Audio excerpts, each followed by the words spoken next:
Where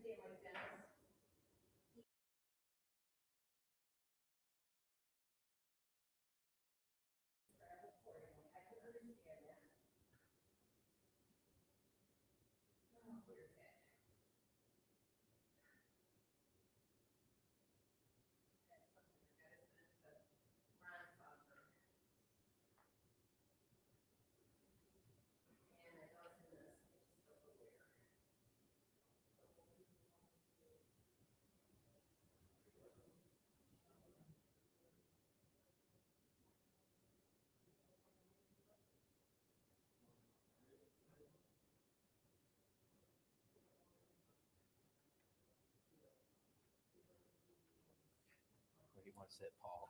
You're taking an end seat, I'm sure. I need to sit next to Clyde. Sure.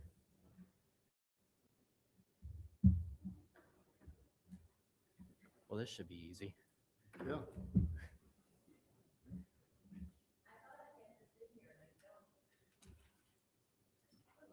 No.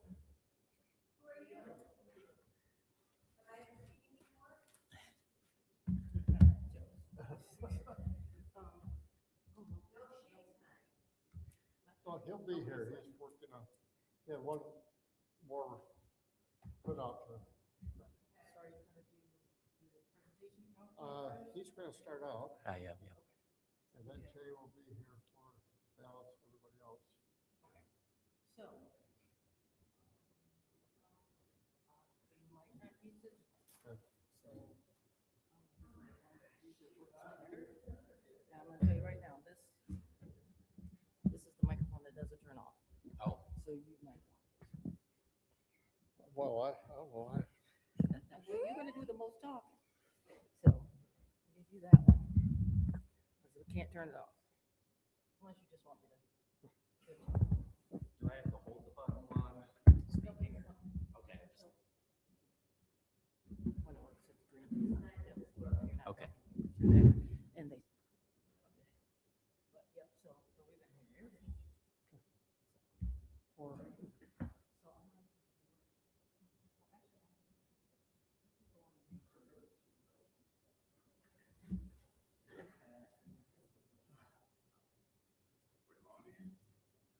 probably here, I think. That's what- I have no power on my laptop. I don't plug it somewhere. There's a power right down there.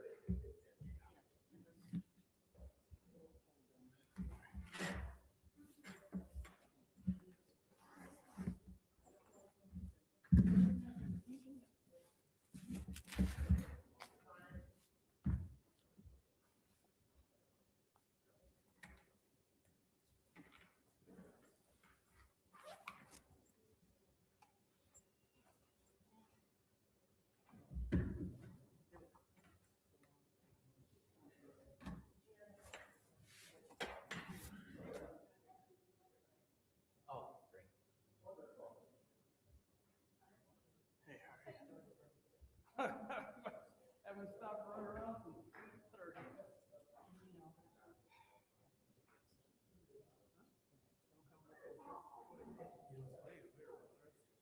You know that, right? Yeah. Because when you said it to me, I was like, oh crap, I forgot. We were remembering. So it's actually, we need to disco. Yeah, we're good. Yeah, we're good.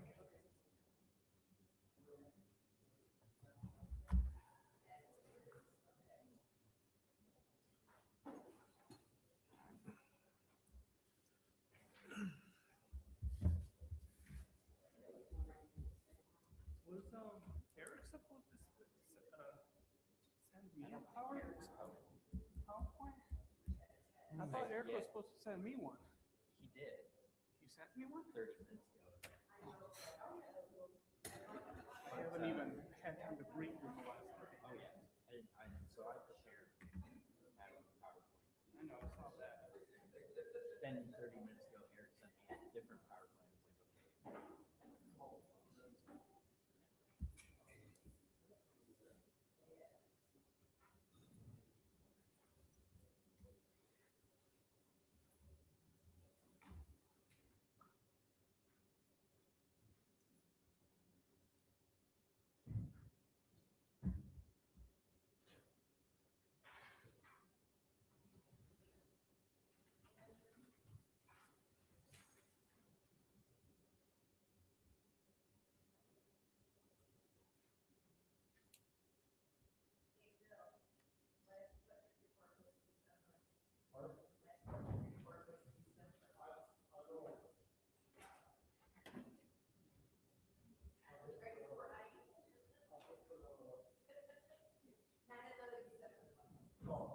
Yeah, we just keep giving you the same one.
Got it.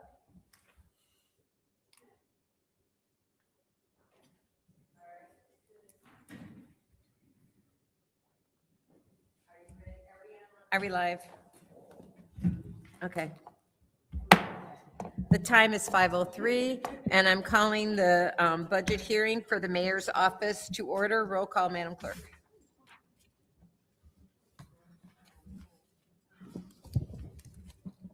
Mr. Alamin is not in. Dr. Lewis is not in. Ms. Johnson is not in. Ms. Priestley? Present. Ms. Winfrey Carter is not in. Ms. Burns? Present. Ms. Mashat? Present. Mr. Pfeiffer is not in. Mr. Jarrett is not in. You have 3 members present. We have 3 members present. Because this is a budget hearing, we do not require a quorum for those people at home who might wonder why we are going to go ahead. So I understand we have a presentation. And who is the one leading that presentation? Hi, that'll be me. My name is Christian Baldwin. I am the grants management officer now, but at the time that we submitted the budget, I was the accountant for the mayor's office. So I prepared this budget for the mayor's office, the city administrator, as well as Blight. So I prepared a brief presentation just to focus on, some of the general concepts. So allow me to get started. Go ahead. This is the FY 26-27 proposed budget for the mayor's office, the city administrator's office, the Blight division, and cannabis compliance. Excuse me, could you microphone more centered? Is this better? Oh, is this better? Okay. Okay, again, this is the FY 26-27 proposed budget for the mayor's office, city administrator, Blight, and cannabis compliance. To start off, we have the mayor's office budget is $1.37 million in FY 26-27. Just to focus on some of the core objectives, it's going to be the mayor's office provides executive leadership and policy direction for city operations, coordinates efforts across departments to ensure efficient service delivery, leads community outreach and resident engagement to keep residents informed and connected, and support strategic initiatives and external partnerships, including securing and managing grant funding. The mayor's office personnel has 13 full-time positions and 2 part-time positions. Those personnel provide leadership, ensure efficient daily operations, engage the community, and support initiatives that deliver services and resources to Flint residents.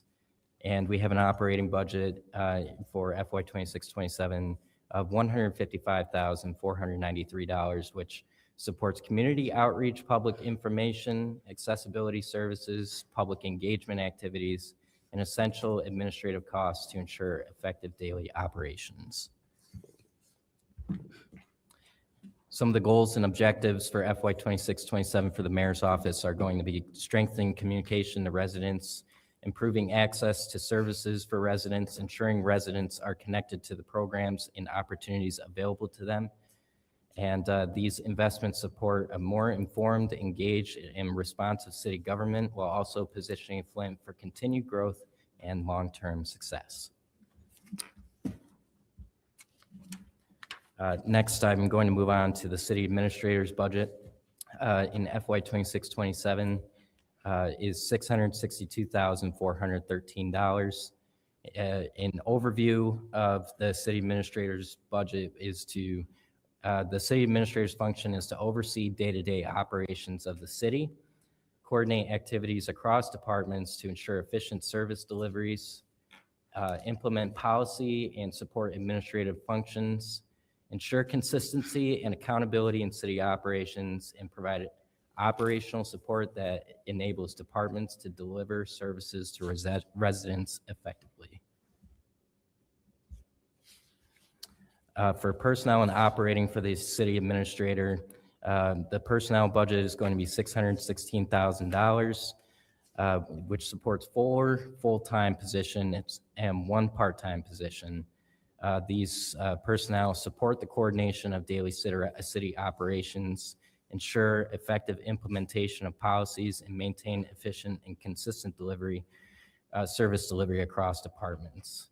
And with an operating budget of $45,000, the city administrator supports essential administrative functions, professional development, and targeted expert services to enhance operational efficiency, strengthen internal processes, and improve service delivery across key areas of city operations.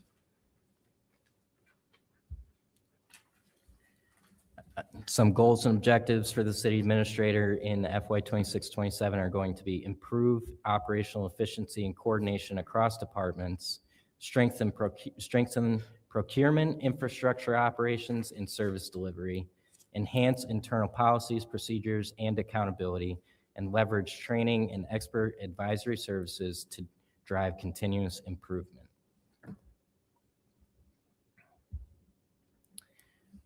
Next, we have the Blight Department with a FY 26-27 budget of $2.96 million. An overview of the Blight Department is that it removes and mitigates blighted and unsafe structures, supports neighborhood cleanup and stabilization efforts, improves public safety and property conditions, and enhances the appearance and livability of communities.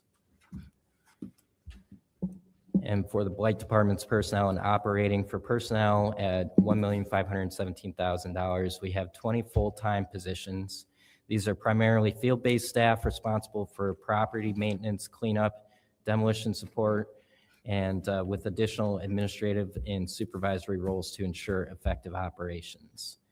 The operating budget for the Blight Department will be $1,444,000 to support comprehensive blight remediation efforts, including demolition support activities, environmental compliance, site restoration, and ongoing cleanup operations, along with the equipment, materials, and services required to carry out this work efficiently across the city. 4 goals and objectives for the Blight Department in FY 26-27 is going to be to demolish approximately 100 blighted structures to eliminate unsafe and abandoned properties, support neighborhood stabilization and revitalization efforts across the city, ensure timely and compliant demolition processes, including environmental reviews and site restoration, and increase efficiency of cleanup and remediation operations through coordinated fieldwork and contracted services. Warrior Strong serves families. Finally, for my presentation, we have cannabis compliance. I didn't include the total amount of the budget, but it's about $300,000, which is $220,000 for personnel, which supports 1 full-time position, 2 part-time positions.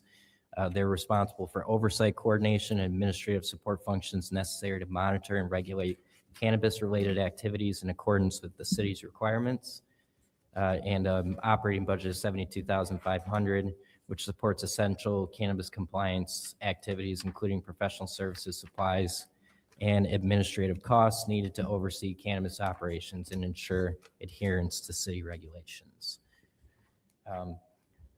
That is the end of my presentation. So with that, I don't know if are we moving on to questions? Shall we take it department by department?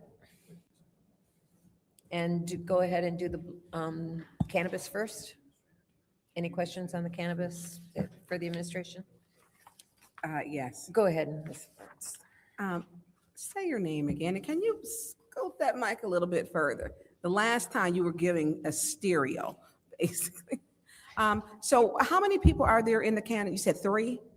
Yes, it's a one full-time position, which is the cannabis compliance facilitator, and 2 part-time positions. Okay, and so the person who's over the cannabis, isn't he working in other departments also?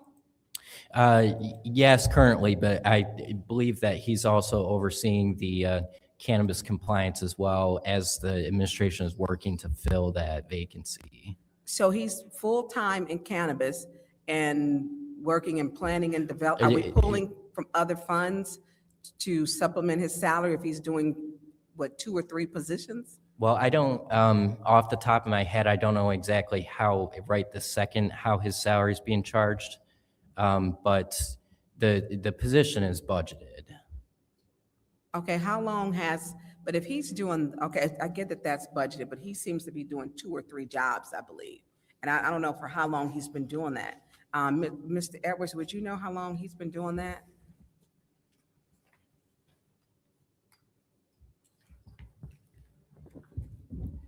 It's only been a few months. He's only been working as he is the manager on the business, the business side of planning development.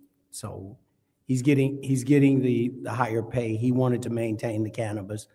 That was a decision of his own making that he wanted to continue to work with because he had the relationships. Nobody's established those kind of relationships. He has a knowledge base of the ordinances. He helped create some of those aspects. And there's still things that are pending with the planning commission. So he wanted to, So he's doing both. Yeah, he's doing both because he wanted to make sure those cannabis issues that are still Outstanding. pending or outstanding, that they were properly navigated. Okay, and then the 2 part-time individuals, do we know what their salaries are?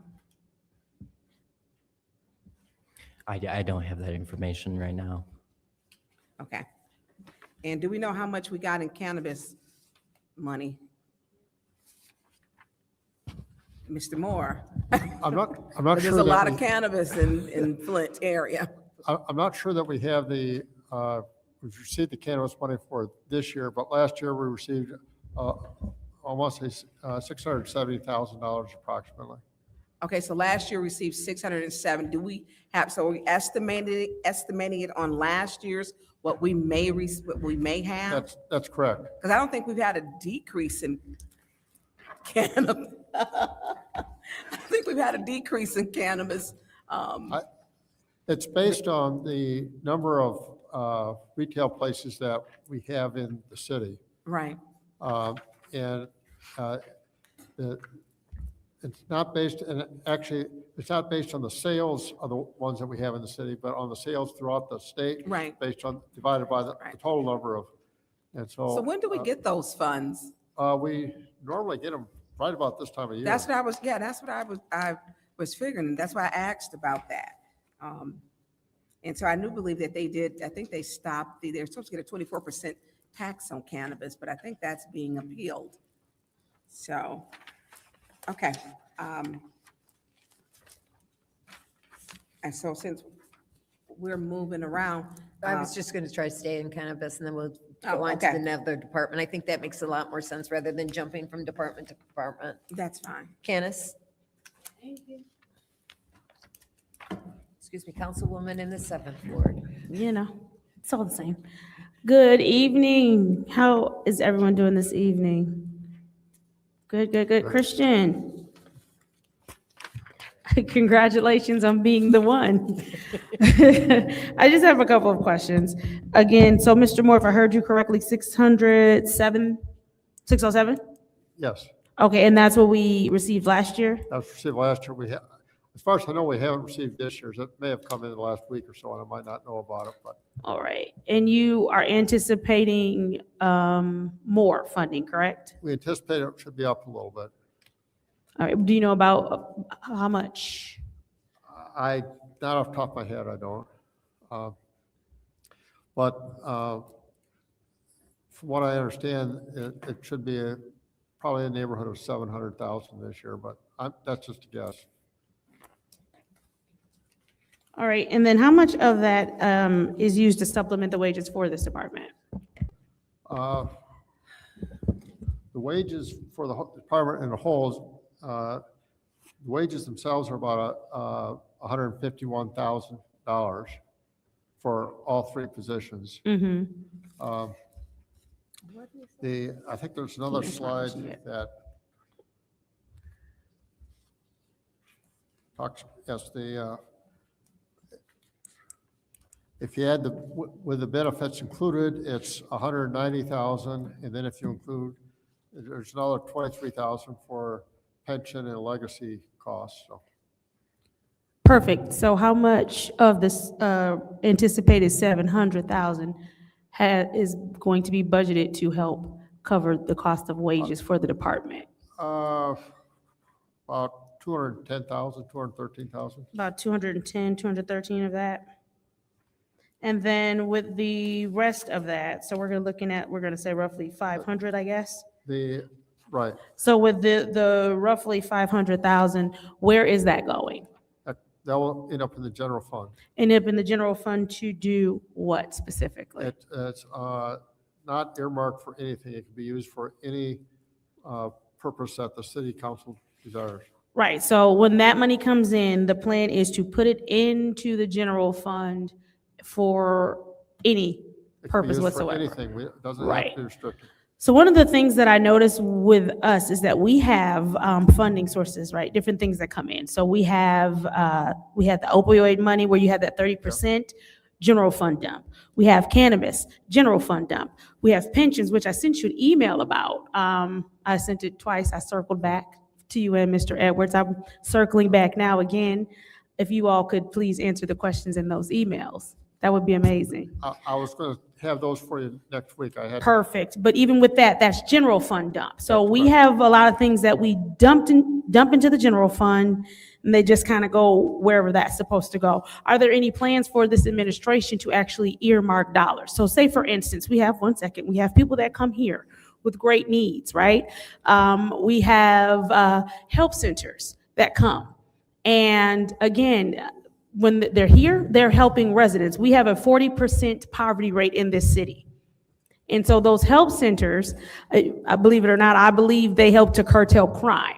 And so when you have $500,000 or some other just obscure amount that we're now just dumping into the general fund, as opposed to taking some of those dollars and earmarking things for something like the help center, maybe something like helping the homeless, something like continuing to support small businesses and funds like that. Why don't I see any of that in this budget? I think that we are not fully utilizing the general fund or the sources that we have that go into the general fund to the full capabilities to help the city in the way that we can make larger impact. So is there any plans from this administration to begin earmarking dollars?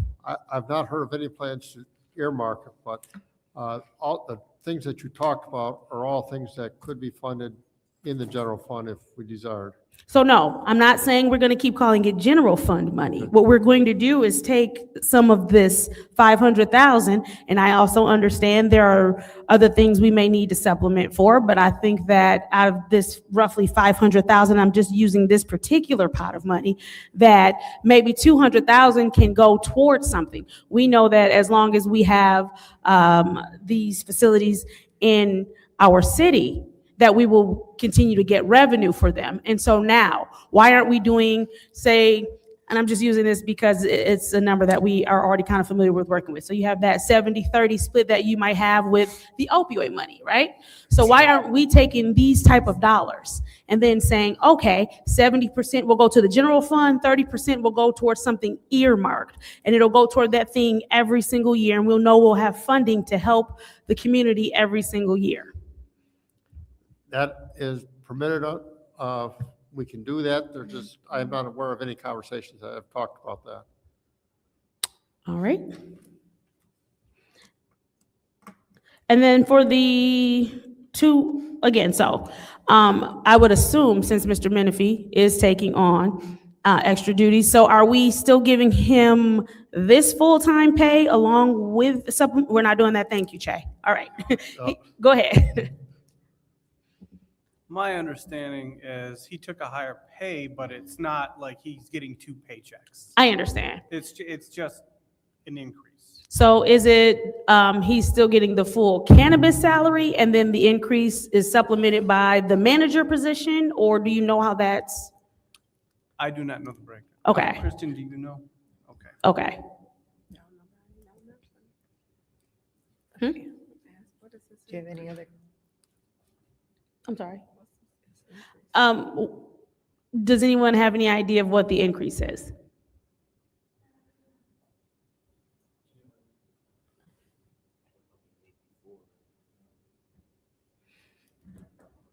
Judy, are you taking notes of questions so that we can, Pardon? are you taking notes for questions that I'm we trying. could have, can we get those I answered? can, so we want to know, What I can tell you is that the budget was prepared before the position had been changed. And his budget fits within the numbers that we had assumed. But I don't know what his exact. Oh, yeah, budget- no doubt in our minds that it's within whatever budget is happening. I just think that now that there is an adjustment, it probably should have been included in the budget so we have a full understanding of how the numbers are working. But I do get what you're saying. With the two part-time positions, what are the titles for those positions?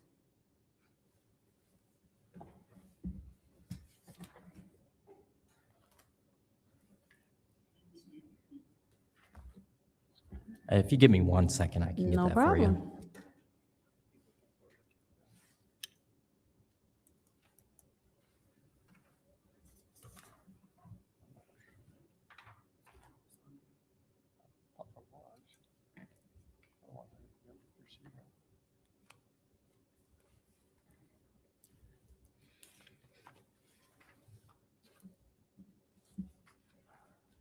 I'm not sure that's part-time. I'm not sure. I think it. You know what the name is?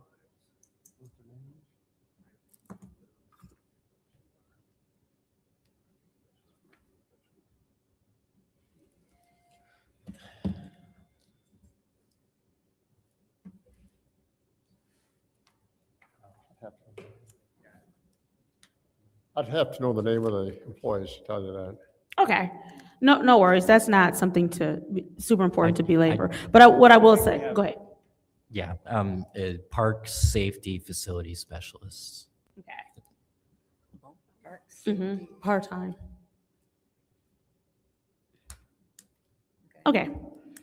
And so, I think that, and I know Councilwoman Priestley has a chance, but I'm gonna go ahead and wrap this up. But I think what I would like to see in this budget, instead of a general fund dump of $500,000, I would like to see some of that 700 or some of this anticipatory money that we have going towards some earmarked purposes in this budget. So, and I'll yield. okay. All right, thank you, Ms. Shat. I'm going to take a couple minutes. So do we currently have people in the part-time positions? One. There is one. The other part-time position is vacant. Okay, and how much of their time is spent on cannabis? I don't think I can answer that for you. I'm sorry. Okay, so I would like to know how much time is each part-time person going to be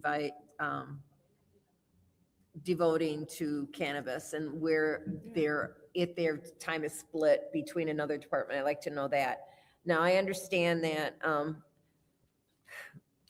Also, what I want to know is with Montel, Is the increase due to him going to a new job and then we added on, you said we did not add on, it's just because he went to a new job with a higher title, right?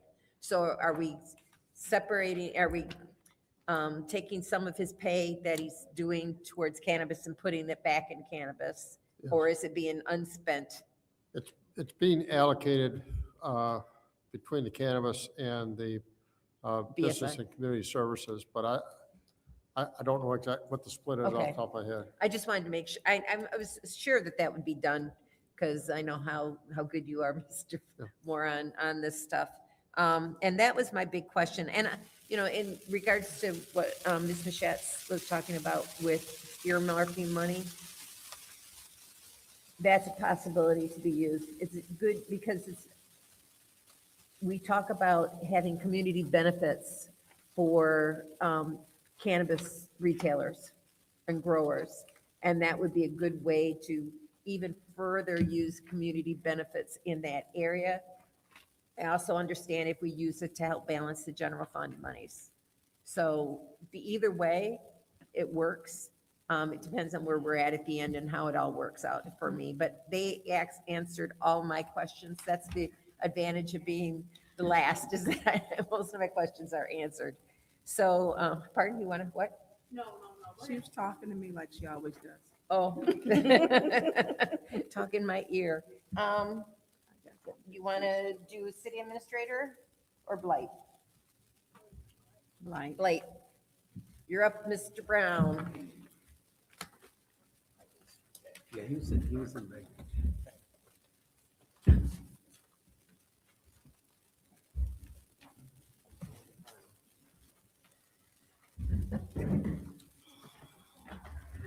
Councilwoman in the 6th ward, since she started last time, I'll go ahead and start with this Councilwoman in the 7th ward this time. No, you don't want to start? Okay, then go ahead, Ms. Burns. Hey, Mr. Brown. So with the Blight budget, you have 24 employees. Are they all, you say they were all full-time? Is it Christian? Yeah, I'm sorry, that's not- your name? yes, that is Okay. correct. I'm not sure 24 is the right number, though. I 20. Well, I couldn't understand because I thought I wrote it down. So It says 20 in our budget book. Yeah, 20 full-time positions for Blight. 20 full-time positions. Okay. How many part-time? And then I know one of the things that have come up, we've used a lot of money for ARPA for equipment. How is that working out? It worked out great. I got everything I needed, so we're ready to go. Got a lot of stuff in the mixer right now. so. Mr. Brown, can you move your, I know you was gonna say that. yeah. So how many of is it two claw, I call them claw trucks? Lightning loaders. Is that what, is Yes. that the name of them? Yes, ma'am. And you have two of them? Yes, ma'am. Which, I love those. Yeah, I do too. I like it when they come and get, like that camper you did, that they just, Yeah. two campers actually we've had in my ward. What are some of the things that you would like, that you feel, I know we were briefly speaking about demo. So you have, and I asked what made your budget higher. So there's going to be demolition that you're going to be doing. Yes, ma'am. And how many homes are you looking to demo within this year? We hoping we can get 100. How many? 100. That's my goal. That's your goal. Yes, And ma'am. what is your criteria for these 100 homes? Really, it's open. We have agreement with the land bank for unfunded properties. They're all in our community, so it doesn't matter who they belong to me. We have private properties that we're going to be through the BSI from Building and Safety. Once they take it through standard motion, we'll be targeting those and trying to recoup our money from the property owners. And then we have the burned out structures. It's gonna be a lot. Most of the money, a lot of the money that we're requested is gonna be for environmental assessments. So that's a big chunk of the money right there. So how much is it, because demo and pricing per home had went up, how much Yes. is your estimate per home to demo? Well, with environmentals included, probably about 20 grand. That's really I mean, I thought it was a little higher than that. Well, it is, but if we start doing in-house, we'll save money. That's why we wanted to bring it back in. And that's including if it's asbestos, lead, and Yes, so ma'am. on. Okay, and who's going to be doing this? The assessment or The demo. Demo, we will have our internal demo So department coming back. internally, the city of Flint will have a demolition department. Yes, ma'am. So who are these employees who are licensed to do this equipment We have, or to use it? I'm sorry. we have a person that was on our prior demolition team before it got For emergency dissolved. management? Yes, and we have him. I'm looking to try to get him back over here, and then I'm gonna be sending.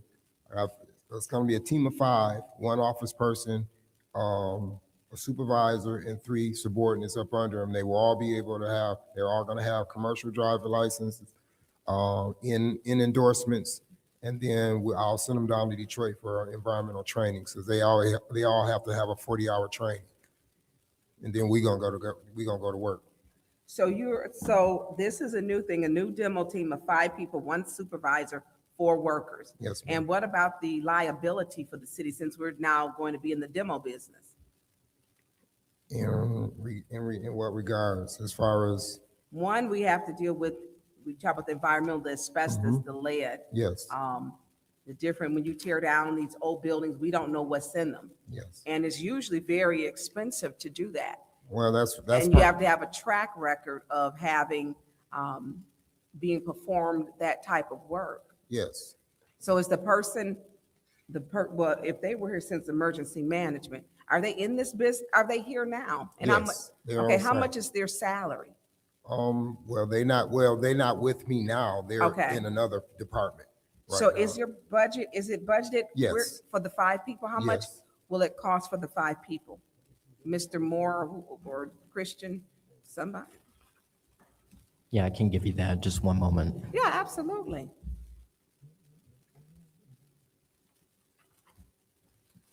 And so while you're getting that, just jump right in, Christian. That's a great name. You got a kid. You have a son named Christian. I have a son named Christian pre-med. Yes, I do. So, Mr. Brown, so 100 homes at about 20,000 per piece or per demo. And then so if the land is owned by the land bank and it's on their unfunded list, do they transfer it back to the city or how are we doing that? That's a good question because I was under the impression that I didn't want to have anything to do with it after we demolished it because there's still some upkeep, as far as, vacant lots and, maintaining those as far as mowing and everything. So Right. That's going to have to be a conversation that we're going to have with them because we're already doing it for, nothing anyway, as far as I'm concerned. Are we, so are you the plan is in development? Would that be safe to say, Mr. Edwards? I'm sorry, could you repeat that? Is it the plan is in development if we don't have like all the answers? A demo team is For the- great. I mean, because getting to demos, we had for years unfunded demo until really ARPA funds. So are we saying that we're still developing the demo plan? Because why would we be tearing down land bank properties and don't own the land? That makes 0 sense to me.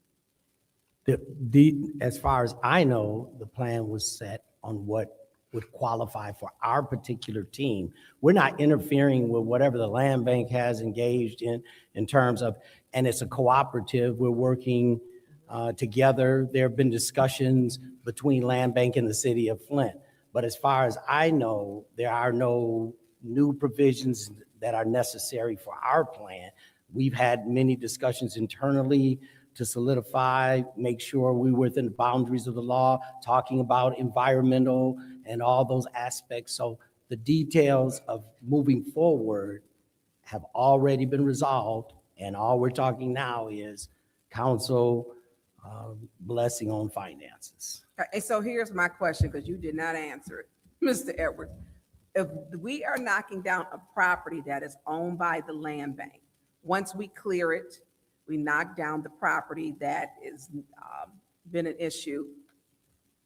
Is there a credit or something? I mean, who owns the property? We're clearing a property that they own out of our budget, am I correct? If I'm the land bank and Flint has unfunded 25 properties, but it's owned by the land bank, which is the county. So who owns the land? Are we asking them, hey, land bank, we're clearing that property, can we have that back? Are we leaving it with them and clearing their property? To where it's not coming, because that would come out of improving their property should be on land bank. And I don't have a problem with the land bank, but we're Flint and they're the county. And they got a little bit more money than we got.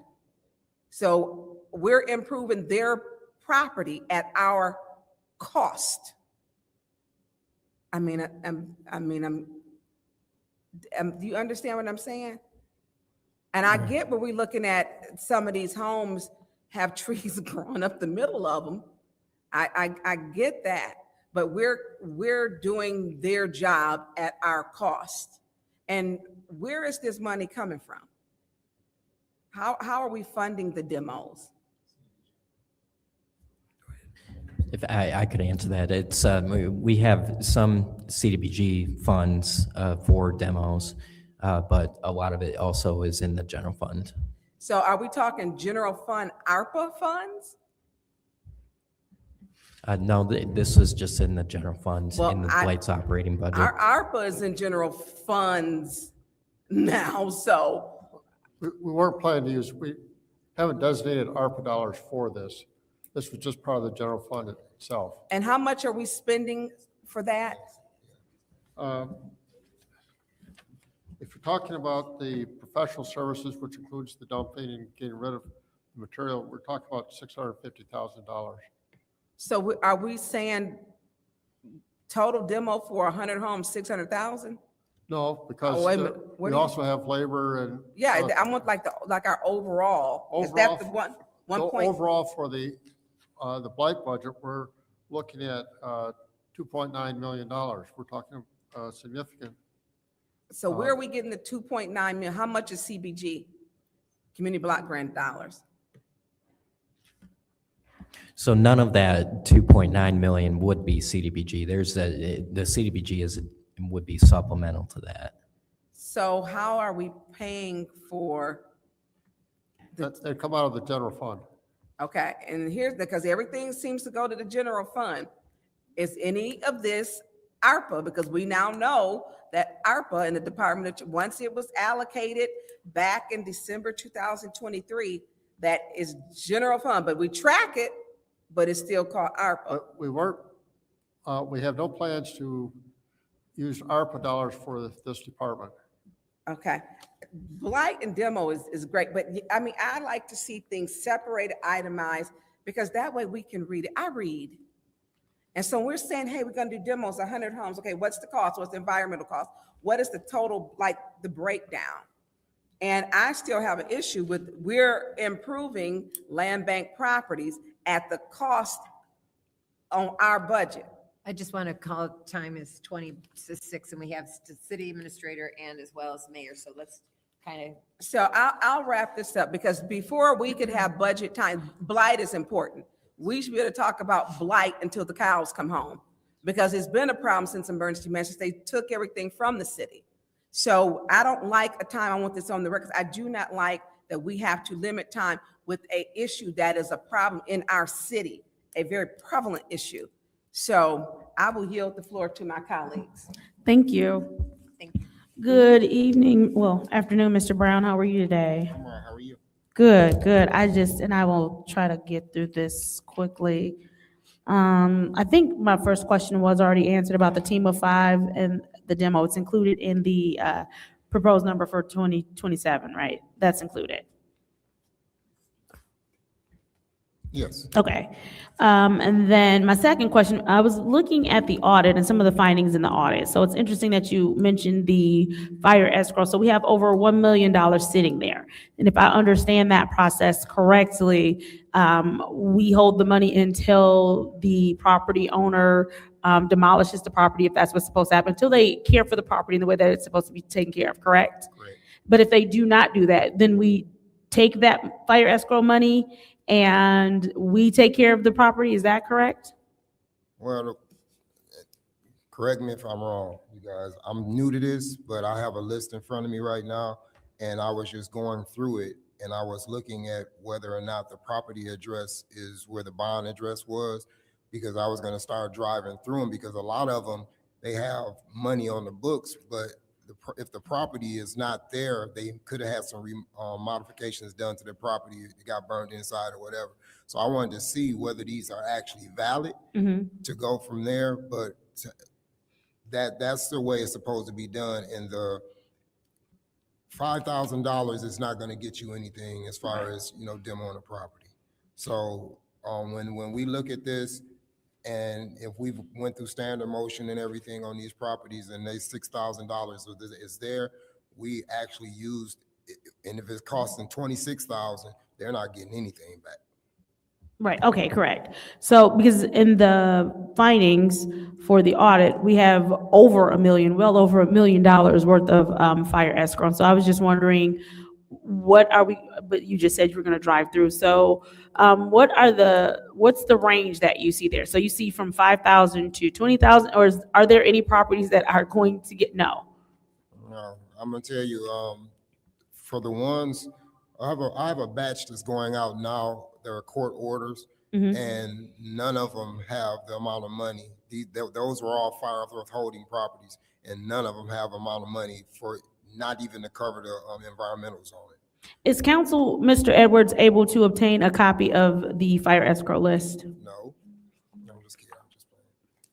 I was talking to Mr. Edwards anyway, so Mr. Edwards. I don't believe that there should be any issue with that, so. Okay, perfect. Councilwoman Priestley, you have that note for Blight, right? Which one? For the fire escrow list. Oh, sure. Yep, I had it, but it's been updated, so. You have? I had it. It was So a what year we'll old. do is, if you, I'll get it. thank you, I appreciate that. And then the third question I had, again, with this 20 full-time positions, you said primarily field-based. How many are in the field specifically? Like, because I know that you have your office staff, the ones that we know of anyway, because you also have another department under you now. So is that included in the 20? Because I believe we're bringing forestry back. No. That's going to be its own thing? Yes. Okay, so this 20 is just all Blight? Yes. All right, and so, Let go me ahead. correct you. Let me correct. Yes, when you talk about the other department coming over, that's just a single person coming over. I just want, We okay. have a forest, we're gonna have a forestry department, its own, so I'll make sure we budget it correctly. We'll have a demo, and then we'll have a blight as well. So all of them are gonna be individually, as far as, but they all will be under blight. So, Mr. Moore, is that currently reflected in this budget, what he just mentioned? It is, the forestry handle it in a couple different places. If it happens, if it's in the right of way, it'd be in the major or local street fund. And if it happens out of the right of way, it'd be in the general fund. That general fund, boy, I tell you. That's- Yeah, it needs to let go of some. But, okay, so then what we're looking at here in the 20, that includes the one that will come over from forestry? No, okay. Well, because this hadn't happened before the budget. Okay, so then where is that one represented in the budget? It's all in the budget.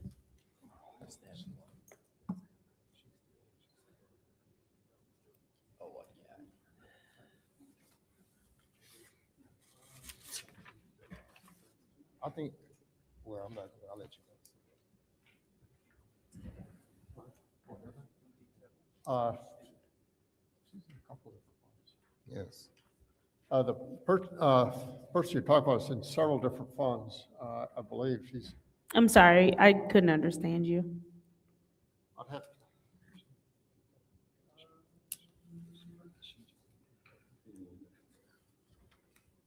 See there, Judy, you asked and they don't even know the answer and you answered it. So was your answer correct? She's DPW. Have to find our whole department. Yes. This is why this stuff. So all of the budget has, if we're looking for a specific person, the Blight department includes all the forestry as well, the So I just asked them that and they told me no. And so So, now that's why I'm State trying to of track forestry, them down. You included, sorry, I'm gonna step on your toes. So we had discussed this earlier this year Yes. about, you having people cutting, trimming trees, city-owned trees. That person is not in your budget? Well, no, they will be, but the person, we were talking about a person that just got put over here. That Okay. one person, and that person is Heather Griffith. Okay, So I- she's under me now though, so I assume that was who you were talking about, correct? That's not who you were talking about? Yeah, so we don't have a current representation of where she will really be in 2027? in the budget. I'm not, I don't know off the top of my head which fund her home department is. She's DPW. Thank you. She comes out of DPW. I don't know. Yeah. I didn't really hear the question, but yes, Heather is still being funded out of the DPW Okay. 202 and 203 funds. Thank you, Clyde. Excuse me, thank you, Administrator Edwards. I appreciate that. All right. And so, I assume in this number again, that your guys are just going to do and again, I'm gonna assume you have 2 or 3 in this number that's represented that are not in the field with you all, and then everybody else is actually out there doing the physical labor? Okay, and so I would say 17 then. Out of the 17 people, those 17 people will be split between actual blight, forestry, demo, all of that. All right, thank you. And then finally, one of the things that you all discussed earlier, my colleague in the 6th Ward talked about the land bank properties. And so I want to make sure that I understood it correctly when we talk about land bank property transfer, when we have to take care of one of the properties that legally belongs to them. So is there a transfer that occurs? Do they transfer it to the city, or is we're just taking care of it? No, and correct, to me, they're all in our community. It Correct. doesn't matter to me. Right. But my thing is, maybe I shouldn't have said land bank properties, but we had a conversation Mm-hmm. with them, and they said they didn't mind us demolishing their properties if it was, it met standard motion. And you know, my thing is like, okay, yeah, I would love that deal too, but Mm-hmm. I just shouldn't have said that right off the bat, but Mm-hmm. it's all gonna be encompassed in everything that we trying to do. No, completely understand, but I want to go into the legality of it, right? So, because it's not like you can just, if it were my property, come onto my property without my permission, right? So I'm assuming with the same thing with the land bank. So there isn't any actual legal transfer of anything. It's us taking care of land bank properties. So is there something that can occur where they transfer that property back to the city? And then once they transfer it back to the city, first of all, is that possible? For if we're going to demolish it, it might as well be ours again. So is it possible for the transfer to come back to the city as far as property? And I'm going somewhere with that, so just take a walk with me. Watch your That's- time. we got 10 That can minutes. be a discussion that I can have with Ms. Gurley and the mayor to find out what we. Right, can because do. if we're using, and I'm just gonna say general fund dollars, because it's what we do, but anyway, if we're using city dollars to demolish land bank property, I think it would only make more sense for the ownership of that property to be transferred back to the city. Because if I recall correctly, ARPA funding, we hired someone, I don't think the correct title is asset manager, but we council approved money for someone to be hired so that we wouldn't have to continuously turn property over to the land bank, correct? That's what we did with ARPA funding. That's my understanding, yes. Yes, and so since that person exists, instead of us taking care of land bank property, land bank would transfer that property back to city ownership. We would then demolish and take care of that property. And since we have that person that their sole job is to figure out what we can do or to figure out how to, I want to say sell or whatever, why wouldn't we then just take those properties back? Because at this point, land bank has whole blocks, right? And then there are whole blocks where you might have homes that need to be demolished. So why wouldn't we transfer the ownership back to the city since we're going to demolish it anyway? And then the city could either sell the land or use it as leverage for development to help us out economically or help create more housing here in the city. That's all a discussion. We can discuss all that. I think it's a good idea. Now, I'm just putting it out there for the administration, giving y'all a plan other than we tearing down somebody else's property and then they develop it themselves and they put things on it, or they, I think that if it's within the city of Flint borders and it's possible for it to become city of Flint property once again, then the city of Flint should take that on, use that person that we funded through ARPA, and then we go ahead and be creative ourselves and either sell that land so that the city has some sort of revenue that we get off of it since we already use some of our money to demolish it, or we use it as leverage for development. We have people who come in here and they're asking for land and tax breaks and all that stuff all the time. And so I just think the city needs to be more creative about how we are doing things, because right now it just sounds like we're taking our money and we are tearing down a property. Yes, it is in the Flint city limits. Yes, it will make Flint look better, but no, it will not actually give Flint any type of revenue if something were to happen with it after we demolished it. Sounds like a loss for us. I yield. Thank you. Okay, I'm going to take just a few minutes because we've only got another 8 minutes left to do the rest of this hearing. In regards to tearing down land bank properties, I have been in those meetings with Mr. Brown and Mr. Taylor and Mr. Freeman and Mr. Muma and land bank staff to discuss the issues about the standard motions, and they have no problems of us tearing down their properties. And also, one of the things is that if we get possession of that property, we have to maintain it. We have to be the ones mowing it. We have to be this, we have to do that. Now, I used my ARPA funding, for my board priority, to tear down 3 buildings. 2 of them, and I think about this as priorities as we look forward as those properties. The neighbors have actually made commitments to purchase those properties that are in the middle of the process of acquiring those properties. Councilwoman So- Priestley, if I may, who are they purchasing those properties They're from? from the land bank. Right, but who tore them down? We did, With- using my ARPA money. Correct. And That's so who took the loss? It was my ward priority. No, no, money. but help- absolutely, I'm going to sit there and say, yes, absolutely, the city is taking the loss on those properties, and the sale of those properties are only going to be $100 a piece. But who's going to get that $100? We are going to be getting the money back in taxes because it goes back on the taxpayer rolls. Because Correct, they're but, buying that property. but again, But again, if we tore it down and it stayed there and those houses are not being, let's not spend the time on this right now no, here, we're not, but I just want, but but I want you to understand what you're saying. I of- absolutely know where I'm going. I am for a 100% gain for the city. And so to me, it only makes sense that if we're going to tear them down, just transfer them back to us, especially if you're saying, well, the responsibility falls on us anyway. It sounds like it's just still city property with land Brown, bank benefit. Mr. Brown, is your department responsible for mowing vacant lots? No, we have a contract, city property. We do sometimes, but we have a contract. But is it under your department? No, Okay, no. all right, that. Do you know what department, is that under Parks That's and under, Rec? DPW as well. Pardon? That's under Parks and, no. Yeah, okay, all right, that'll be a question for that. All right, so, I'm gonna call it good for that. And the fire escrow list, I know that we have torn down some properties, and some of this list on, the monies on the, fire escrow list needs to go to the state for S sheets. And so that's gonna be done when?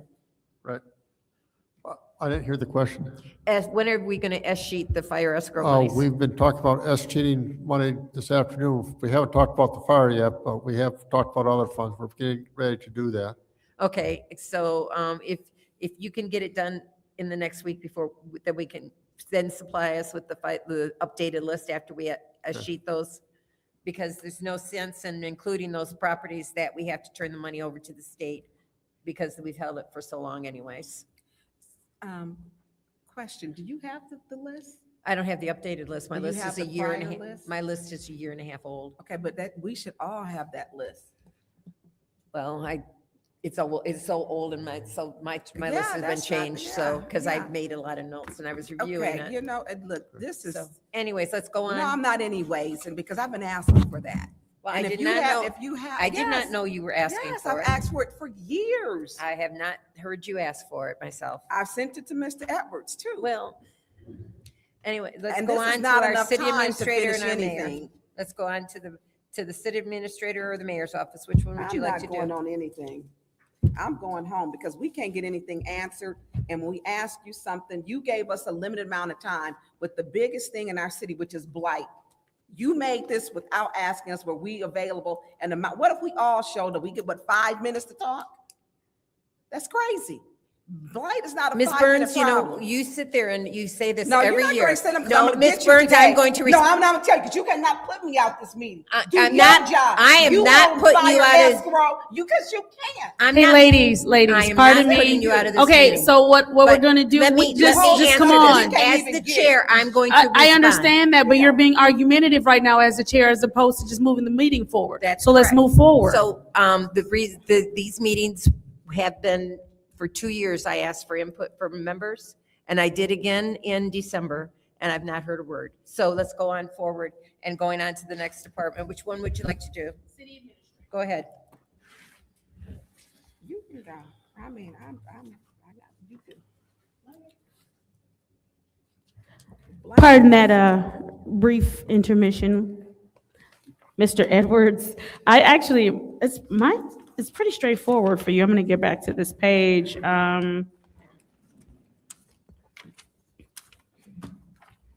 Because I do have a pretty good understanding or grasp on your office, and so there are not a lot of extra questions for you. We were handed a lot of handouts. I don't know what I did with it, but you have 4 staff under you, correct?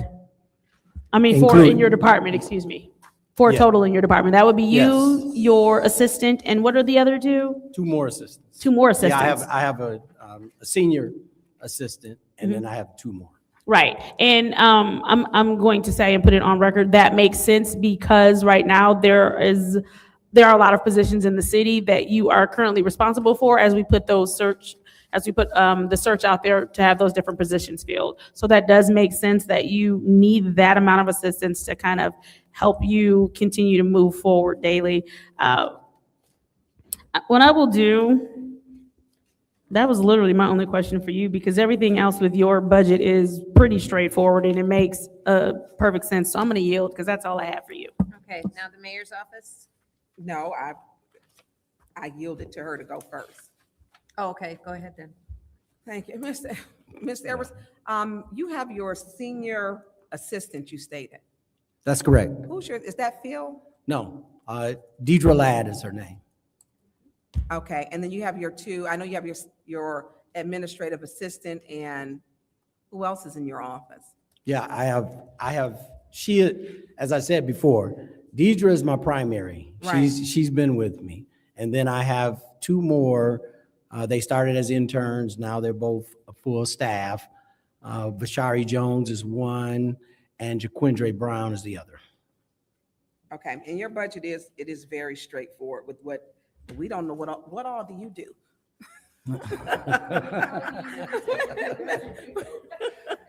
Well, I mean, truthfully, yeah, I could use 3 more people, but yeah. But my scope is everything that functions in the city. So, yeah, and then some, and as well as, I'm a part of the Bishop Airport Authority. And so, all those functions get all of these people actually have a role in every function that takes place, because that's how I break up all of these responsibilities. They're all golden people with me because they keep me abreast in all those different areas, from IT to planning and development to police, fire, and DPW, all of it. So So here's my other question. When asking for documents, and I've asked for the fire escrow fund from you several times. I'm not sure that, Yeah, I did, and I also sent it to. I'm not debating. I've just Yeah, said yeah, I don't let me- recall Let it. me finish, please. I also sent it to the city clerk and the city attorney. Because my question with that fire escrow fund, I asked who's doing the demolition, how many demolitions have been done with that? Because you are the catch-all with everything, and I get that, because there's some positions which are unfilled. And so with that fire escrow fund, let's say, for example, there's a house on Court Street where a person died. The lady keeps asking me when the home is going to get torn down because she had insurance on it, and she will still own the property because they withheld it. So there are positions in that when I'm asking, like for you, I think it is utterly ridiculous, which our last meeting you stated, we can come and look at any documents in the mayor's office. That's what you stated at the podium. That, if, I'm No, waiting no, for go you. ahead. We're, No, that is partially correct, and I'm going to tell you why. Because I was speaking about the registry. It was that check registry, which is a sensitive document, that I was really speaking about. There was a question from council directly concerning the check registry. I didn't say all documents. I was talking about the check registry base, and I was responding to a council person's, I'm not sure if it was you or another one, but I was responding to the council person's inquiry about why they weren't getting the check registry. so I asked for the check registry last budget season. That's a year ago. You can redact account numbers. I completely understand that. When we have individuals who have FOIA'd it and received it. I have not received it yet, and I asked you last budget season. That's a year ago. I've also asked for the community block grants. I asked, was it the Truth in Lending report? I believe I have to look up the name. I haven't gotten that. So when I'm asking you for things, Mr. Edwards, you never have an answer, and you're going to get back. And when I ask for specific things, we are entitled to see what you have and not see have it. You don't get to hold it in your office to where we come down. Can you imagine us being down there sitting in that? And I'm not ever going to do it. Going through the check registry line by line because it's so small that you got to use a ruler to keep your eyes on track and flipping the pages. And you have not given it to us, which we should all have a copy. I have no problem redacting because it's out there. It's already out there on social media. Someone FOIA'd it and the account number is redacted. Don't have a problem with the account number being redacted since we were, what do you call it? We were cyber attack. But when we ask for something, there is always an excuse. Just like with the ARPA funds, what's in the general funds, but it's not, but it's ARPA tracked. You know, and just the answers. So when we ask for reports, we don't get them. Fire escrow, I have asked, because I have people who want to know, when are they tearing down the house? And a gentleman died in a home that the city of Flint has held their fire escrow funds. October, he died in a fire in a home that should have been burned, should have been torn down, and the city of Flint has held their funds. So when I'm asking for something, because I want to read it and I'd like to know, I expect to give it to you, or you to give it to us. We've asked for documents in your office, it goes to you. You do not give them to us. You don't. And then Judy saying she had the fire escrow list. Haven't seen it. She hasn't given it. And so we ask these things because when you came into office with Mayor Neely, that was a question about the fire escrow list and contractors who were doing the work. It was a question then. There were some outstanding balances. How much was in it? How much are we tearing down? Because one, now we have an arson. Can we tear down with that in that account with all of the arsons or fires being burnt? Can we use that to tear down homes that are been set on fire? You know, people don't know that that money is there. And I believe the state says if you do not apply that money or give it back to the residents, have we made an effort to contact these residents and say, hey, you've got 20,000 sitting over here. Have we made that effort to homeowners? Mr. Edwards? I'm sorry, I was thinking about the response and the question that was related to that we talked about at council meeting and the documents. And I believe that in response to what you're talking about with giving these documents, I thought we had an understanding that the documents would be sent to legal, and legal would look at what needed to be redacted, and then the You documents invited would us be to moved come on. down. No, that was, I understand. Yeah. But at that same meeting, I'm saying that it was spoken from the legal department that we could redact. That's where the redaction was introduced into the situation, and we all agreed that that would be a process. We could send the documents to legal, things could get redacted, and then be moved on to the next. But is it a fair assessment a year later? I'm still asking, don't you? I mean, that's just ridiculous. It's a year later. It is literally, well, it'll be a year in May. So that's ridiculous. So here's my thing. If we're asking for documents, which we shouldn't have to ask, it's supposed to be shared. You know, council's supposed to be the balance. I mean, it's community block grant dollars too. I've asked about who applied, and can we see the applications? You can take out, redact their EIN number. That's even listed on any site you can get it. When we're asking for documents, we're not getting them. So if we're not getting them, it's the same thing with the ARPA funds. And a lot of these are federal funds. So if we're not getting them, and you literally said, well, you can, and I have to give it to you because you were good at it. You just kind of made a smirk so we can come down and take a look at it. And I'm like, that's not how that goes.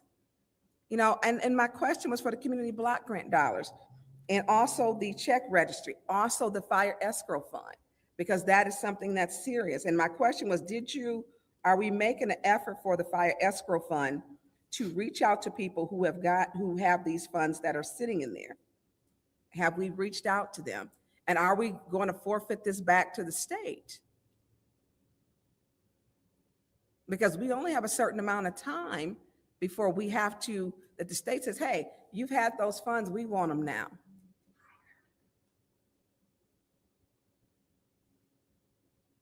That was to you, Mr. Edwards. Oh, that as far as, okay, yeah, I remember, I'm gonna tell you what I remember through this experience. Okay. Suzanne Wilcox, when she was in planning development, she used to come here and talk about the fire escrow. I know I was with her at the time. So that was often a function of that department. They maintained, kept up with that, could report out on that. So what I could tell you at this point is I need to get with that person.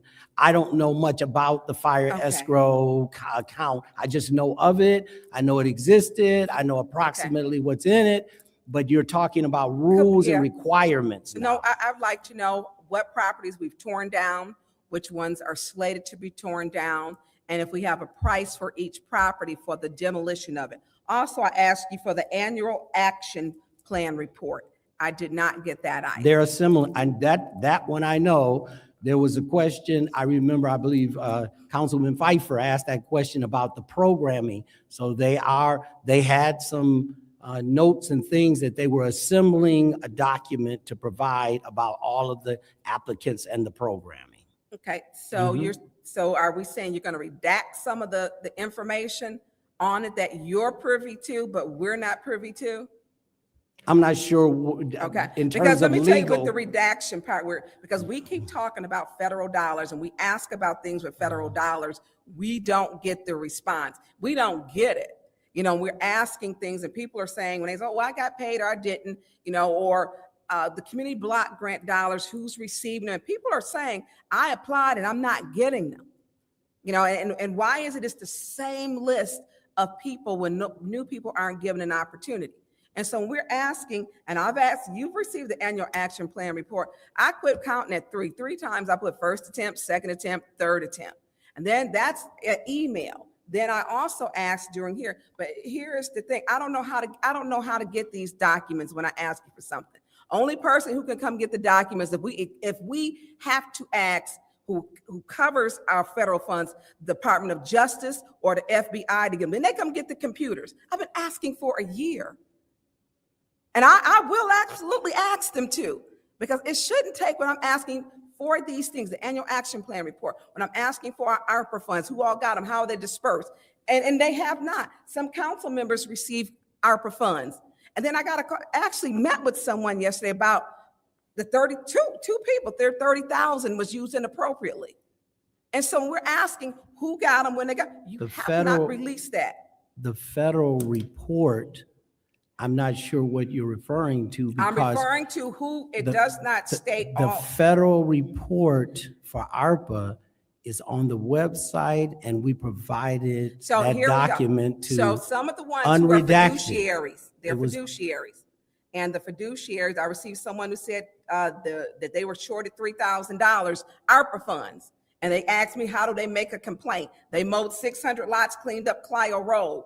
They were shorted $3,000. And I know it wasn't the neighborhood engagement hub. They claimed it was a council person. So these are things that I'm asking. We had another where porches were built. So we're talking about our ARPA funds, and the ARPA tracker, we really don't know how that works. We now know it's general funds. But I'm gonna, and that's just, that's so vague. Madam Councilperson, you asked about whether we provided you a comprehensive report of ARPA. I'm telling you, we provided you exactly what we gave to the federal government, no more, no less. But we've asked you for more detail. But that's now that's something different. We've been asking you. You asked for, my original recollection is you asked for a reporting of the ARPA dollars and what had been expended in ARPA dollars.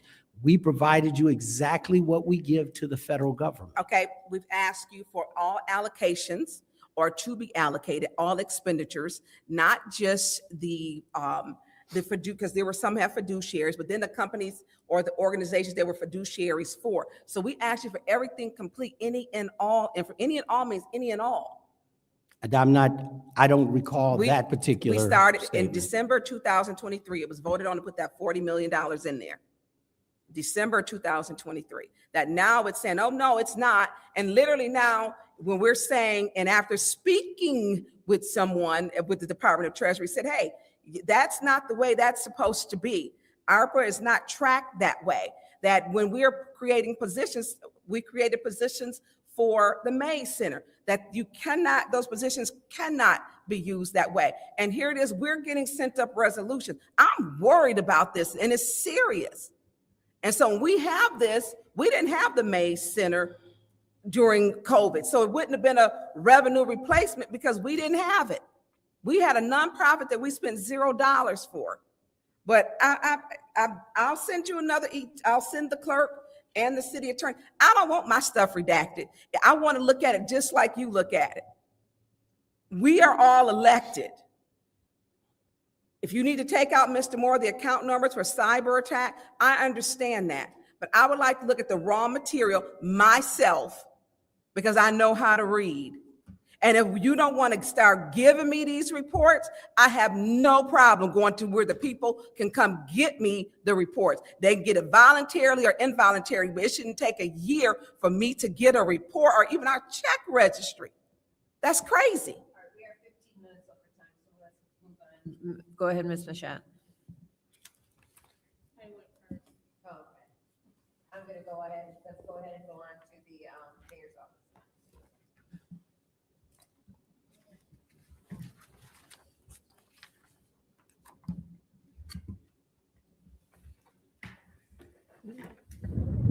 I'm not ready yet. Go ahead.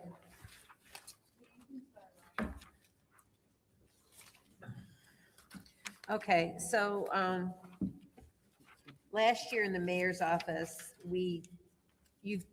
they included some of the positions that were in Blight and everything.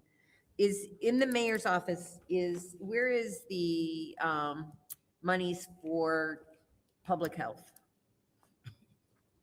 Or is that going to be in, because I haven't seen anything on public health for, Okay, yeah, in the budget book, that's counted in, I think, Community Services Office of Resilience and Sustainability. So, okay. and the Office of Public Health is budgeted in the opioid fund. So when is that budget hearing going to be? I don't recall having anything in that set up as a Uh, budget hearing. I have it here. Let me look at this. That'll be on April 15th. Okay, with the planning and development, is that where it's going Yes. under? Okay, thank you. That didn't, I thought it was gonna be under today. All right, so in the mayor's office, we have, how many people do we have doing, public information? Going out there and doing the press releases and any data that's going out to the public? Communications, thank you so much. All of a sudden I blanked on the word. I have that problem sometimes.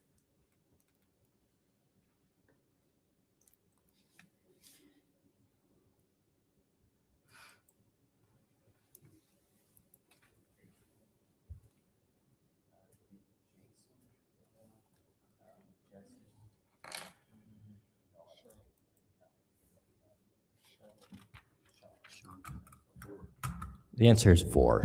4 of them. So we have somebody doing the website. And that's Jason. And then we have, what are the other what are the other?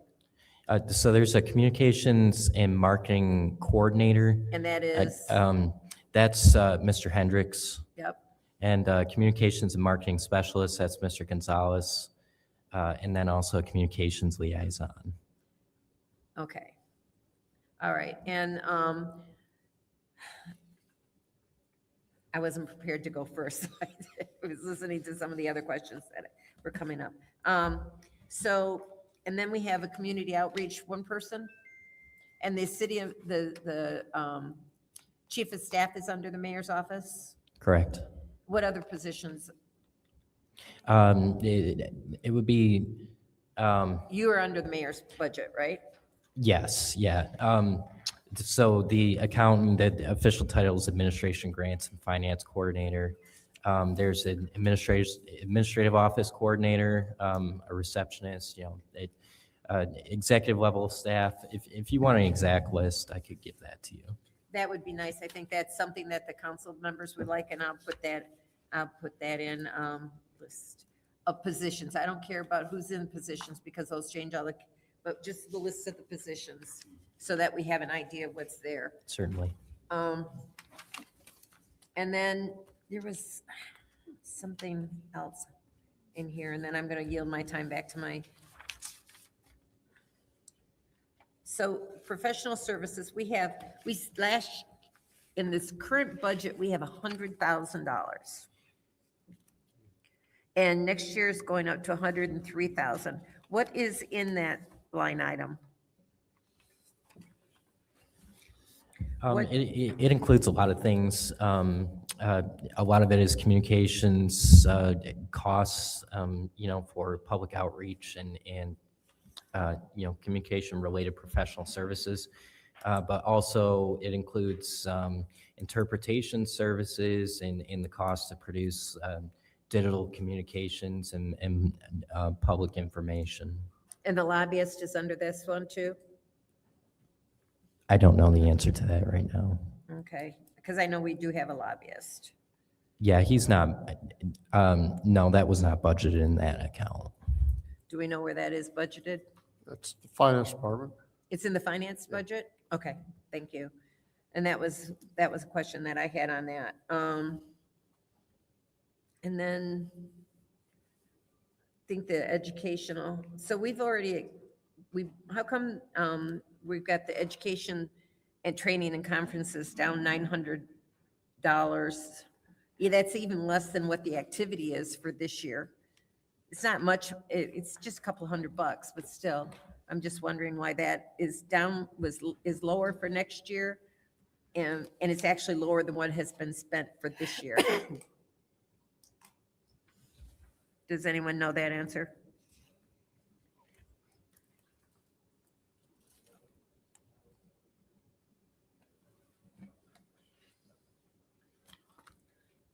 Okay. I think that was a no. And postage, well, postage went up, obviously.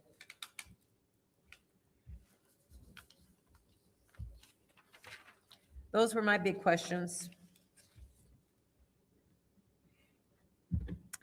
And so I'll go ahead and go on to the next person who'd like to ask any questions. Thank you. So just a couple of questions here. First, the professional dues and publications. I noticed that previous years that's empty, but we're looking at 6,800 for that. What is in that line item, professional dues and publications? So I know what it is. I don't know if I can give more context, but it's for the U.S. Conference of Mayors membership fee. Okay. I know we have a city membership to Michigan Municipal League. What budget? Where is that in the budget? Where does that come out of?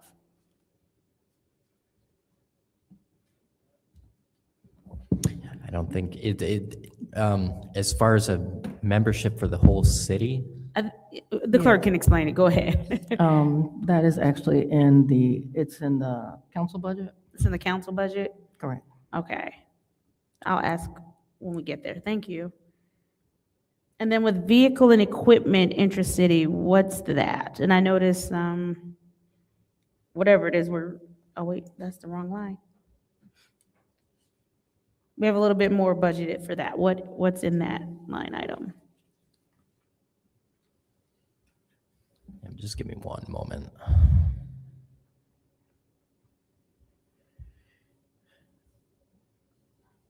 Okay, so it's as with any department, it's charges, fleet charges, but it also would include mileage reimbursement for some staff members that drive around the community. Staff members out of the mayor's office or where? Yes, out of the mayor's office. So we pay mileage for staff members for the mayor? Yeah. To, and occasionally, I mean, I don't personally process those mileage reimbursement requests, but to the best of my understanding, it's staff members who are engaging in the community. that must be lovely. Okay. And then, Judy, I don't get paid mileage to drive around the city of Flint. Oh, no, not, but. This says, okay, this says intra-city. All right, and then you said some of this is fleet as well?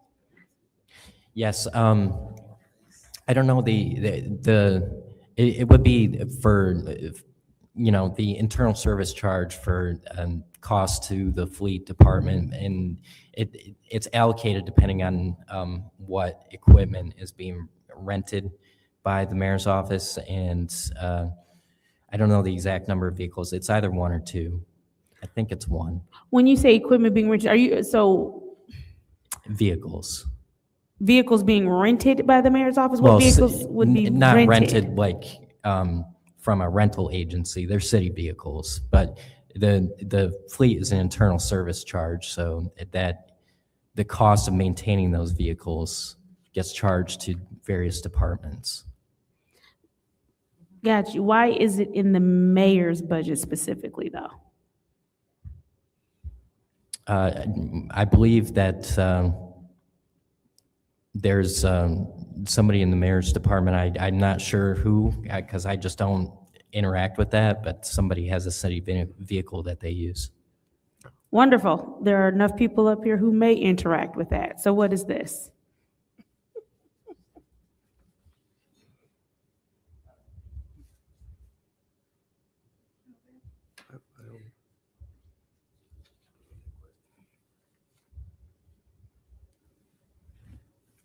I mean, we could definitely find out to who is using the city vehicle.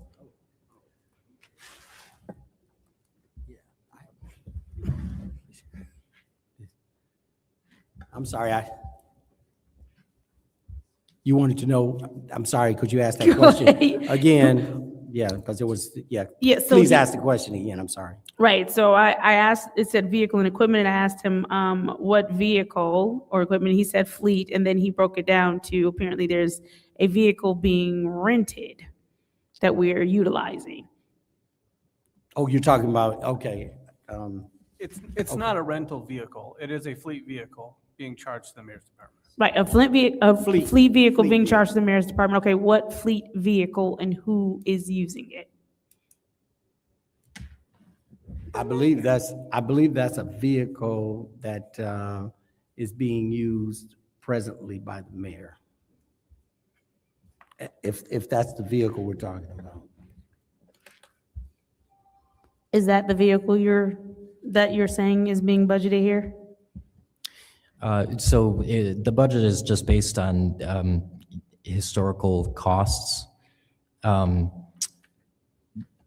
It's, at the time of preparing the budget, it's not, there's no exact science to know what the maintenance costs will be and what the internal service charge would be to the department. Right, so in 2024, we had that, the actual activity for it was 12,377, right? 2025, 26, it was 8,000, right?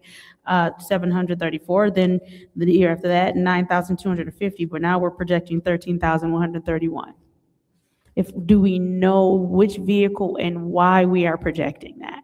If we've seen a significant decline from the 12,000, why are we going back to 13,000? There's still 3 months left in this year, so it'll actually be projected about at 12,000. The 9,000 you're seeing was the budgeted actually for this year, so it actually was under budgeted. So the 13,000 projection is actually a more accurate projection for FY20. Okay, and so what are the costs associated with it? Why is it costing us 13,000 a year? How's that broken down per month? Like why is that cost there? Yeah, I would have to direct that question to the fleet department. They prepare the calculations.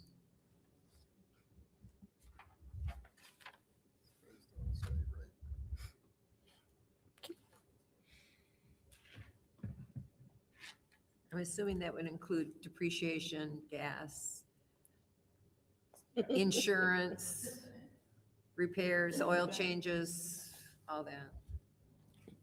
So you're gonna get me that answer. I appreciate I put that in there. Councilwoman I Priestley. actually put it on my list. It's already on my list. Right. And then I see here, under the mayor's budget, we have, and I'm making sure I'm trying this right. Mr. Moore, maybe you can help me out. We have holiday pay under the mayor's budget. What does that mean?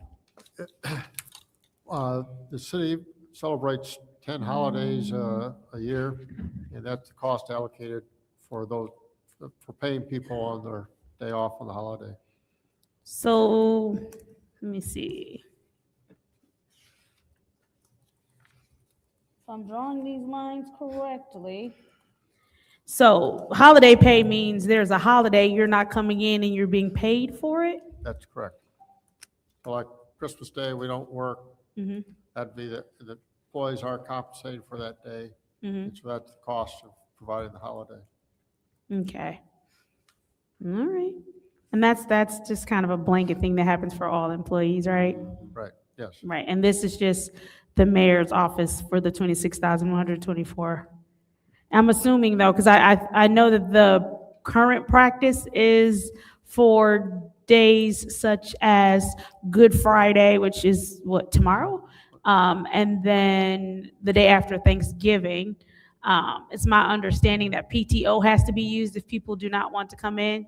That's correct, And that happens in the mayor's office as well? yes. Okay. All right. Any other? Yes. I'm- Okay. I actually have one more question too, but that's all right.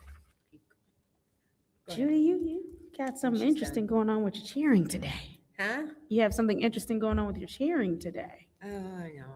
I know.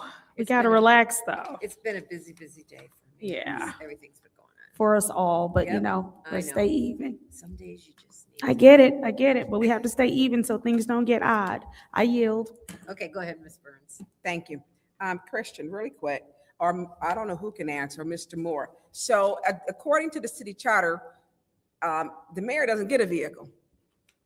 I mean, it's not, does he have a professional service contract? He gets $148,000 a year. His vehicle used to be on the police budget. It used to be underneath there because he was driving one of the brand new detective cars. Why are we paying for the mayor's vehicle? He makes $148,000 a year. He can afford his own vehicle. It'd be for, for the city duties, not for personal use, but for city operations. They have seen him take the vehicle home for years. I'm just telling you. So why are we paying for this? Does he use city gas? I'm sure that's part of the cost, yes.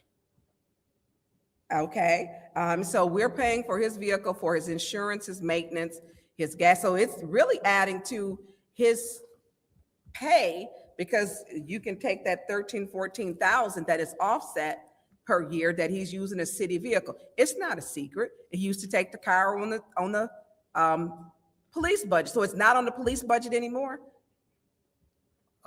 No, Because it used to be. I can't speak to that. I can. It was on there. But he got a new car. What year is this vehicle he has? Well, can somebody? I have no idea. Okay, well, y'all the number people? I mean, we could go down there and look in the The mayor's fleet, slot. the It's a fleet brand manager new would be able car. to tell you what vehicle that. Pardon me? The fleet manager would be able to tell you what vehicle that is. Okay, well, the fleet manager isn't here, so it's on y'all. And so, you know, in budget time every year, we have these We can questions. get you that answer. Pardon me? We can get you that answer. Yeah, I want to know, I want to see what the picture, the year, the mileage, was it brand new? Does he got air? And I want to know these things. It's on my 'Cause list. we don't, I'm still driving my V8. Okay, so I don't have, I know, it's a big truck. So we don't get those. And we should not be, and it's taking abuse when he's had one since 2019. And a lot of you weren't here, but I know he got it. At that time, I worked for the mayor and I went and got it from the police department. So I know since 2019, he's used gas. He didn't pay for his own insurance. He didn't pay for the vehicle at all. That's not in his contract with the city. It's not a perk. It's not a perk. And at $148,000, he can pay for his own vehicle with no problem.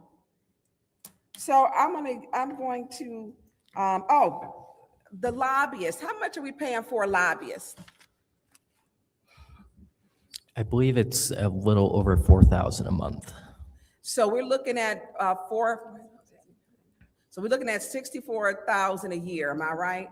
48,000? 16, 20, for 40, no, what is I it, think it's 4,000? 36 I think it's around 36,000 a year. Yeah, Okay, okay. yeah, he said 4, because it is hard to hear you, Christian, I'm sorry. So you said 4,000 a month, right? Correct. Only person talks real loud to the microphone is Councilwoman Mashat.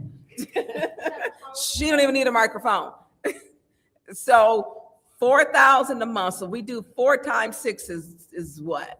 24? Correct. And then we multiply that times 2, 48,000, right? Yep. Now, didn't we have another firm? They weren't that much worth. When did we switch? Is that just one lobbyist firm And or 2? Or I don't know the answer to that question. I've only known of the one. Mr. Moore, do you know? I'm only aware of one. What's the firm that we're using? The Nathaniel Group. The Nathaniel Group. That's correct. Okay. And so we're spending, and that's under whose budget is that under? Finance, It's under finance. right. Okay, so the car with the people in the city of Flint are not gonna be happy, but I would like to know what kind of new car the mayor has. I'm jealous, actually. I am. So if we could find that out from Fleet, from somebody, It's on my list. thank you, I would appreciate it. And thank you for sharing about the Nathaniel Group as our lobbyist group. I'm gonna yield the floor, because I know Okay. Judy has us tight on time. Okay, I got one real quick question. This is something that Mr. Moore and I have discussed since he came on, and it's been in an audit finding for years. Are you a Christian? Is Christian's job under the mayor's, I like or is he under, who does he report to? And Who's that? Christian, Kristen? Kristen reports to the mayor. He's the grant, he's not doing any accounting, right?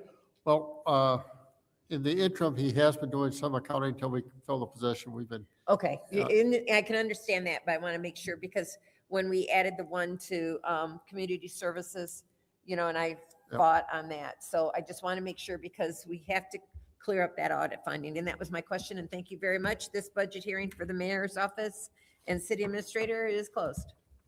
And we will set up for our clerk.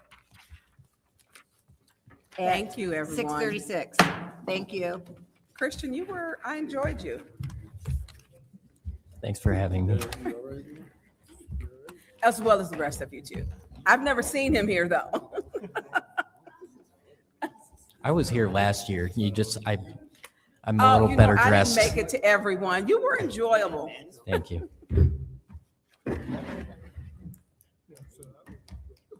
yeah.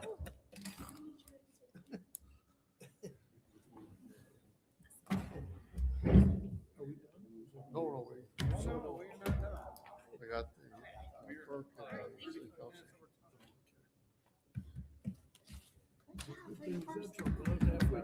Yeah.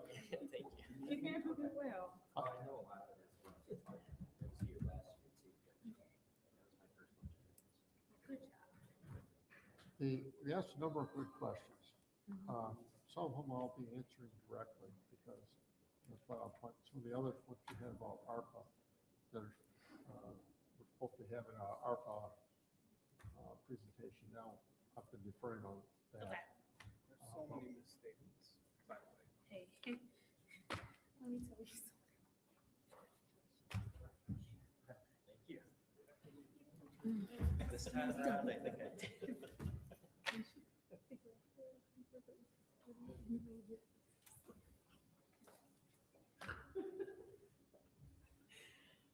Shay, it's always a pleasure. Dude, this is the reason they don't want me. Yeah. But okay, sounds good. So are you talking about the questions in the email or? The ones on the email, the only ones I'm aware of. Okay, perfect. I just want to make sure we're talking about the questions. All right, thank you.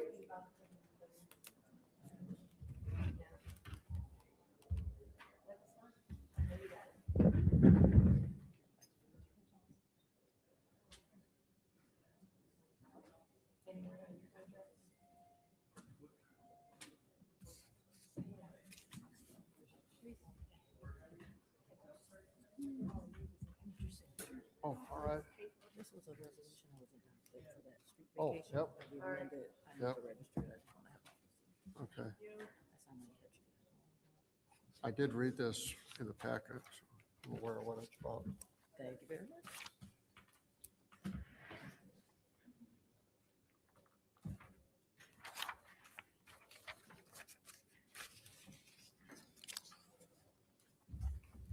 Judy, we started with the clerk.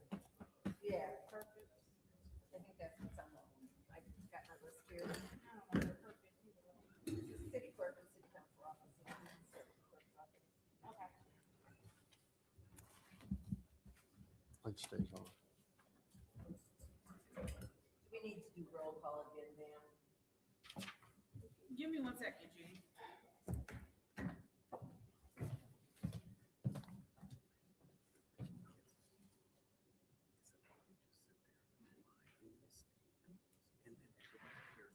Yeah, we don't get a chance to really respond. That's what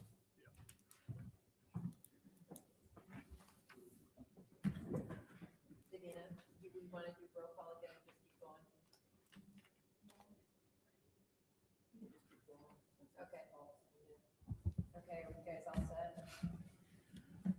Take a deep breath. Okay, time is now 6:40, and we'll start the budget hearing for city clerk and city council offices, and I'll turn this over to our city clerk, Ms. Donahue.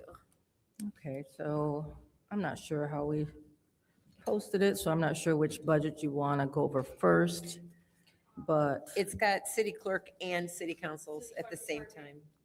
Yeah. All right, let's go ahead and do Okay. city clerk. so the office of the city clerk includes two separate budgets. That's going to be the city clerk's budget and the elections budget.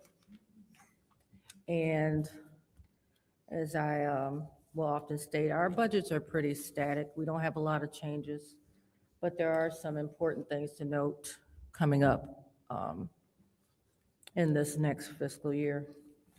So if we start with just the clerk's budget, and I'm not sure, the handouts that I got, it really doesn't have a breakdown, so I'm not sure if you have a breakdown of everything. Does she have a copy of this that we've got? I usually just go like this, so Yeah, she's got a, I think they just have. yeah, she's using own though, I think. Okay.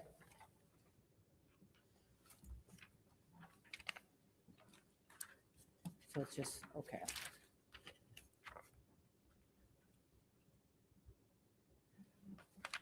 So you have the one pager with the personnel, pension, operating, capital breakdown. I'm assuming that's all you have in front of you. What is the budget amount that you're talking, page 394, 834? 394,834? We've got two that are entitled,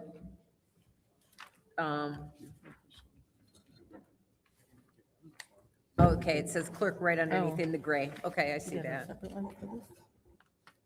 For clerk? I gave, we should. I didn't get it. Oh, okay. Okay. Sorry, I didn't get the handout you got, so. Okay. That was my question. Okay, so yeah, so this is the main one. So pretty much everything in the city clerk's department for the 215 Mhm. budget remains the same.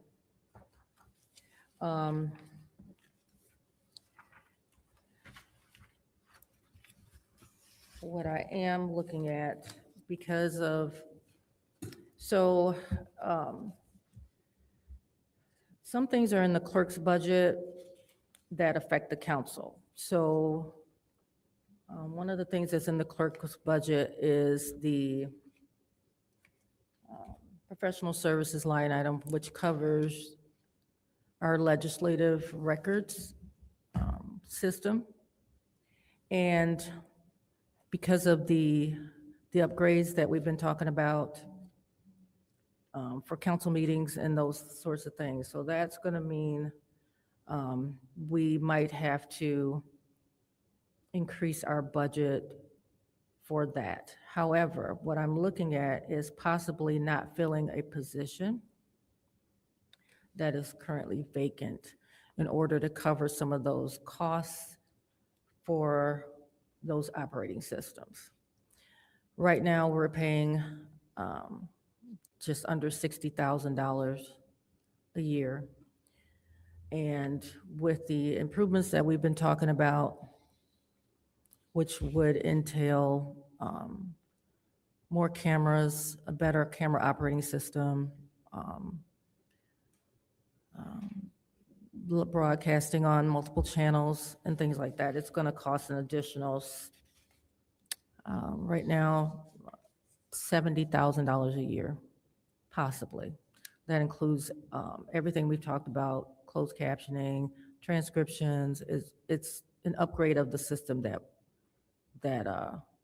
we're currently using. So, but I'm trying to figure out a way to keep it within the budget that we have. Because essentially that system would do the work of one of the council employees. So, but that system is under the clerk's budget. So it's a matter of moving dollars and not filling positions right now. So yeah, so the other thing for the clerk's office, and that's also going to be under professional services, would be possibly establishing a legal services line item for some of those issues that come up during election time, and because we do have some election concerns that are on the horizon that might be an issue in the future, the near future, if some legislation passes. So we would need to be able to make sure that we are in compliance with a lot of things going on there.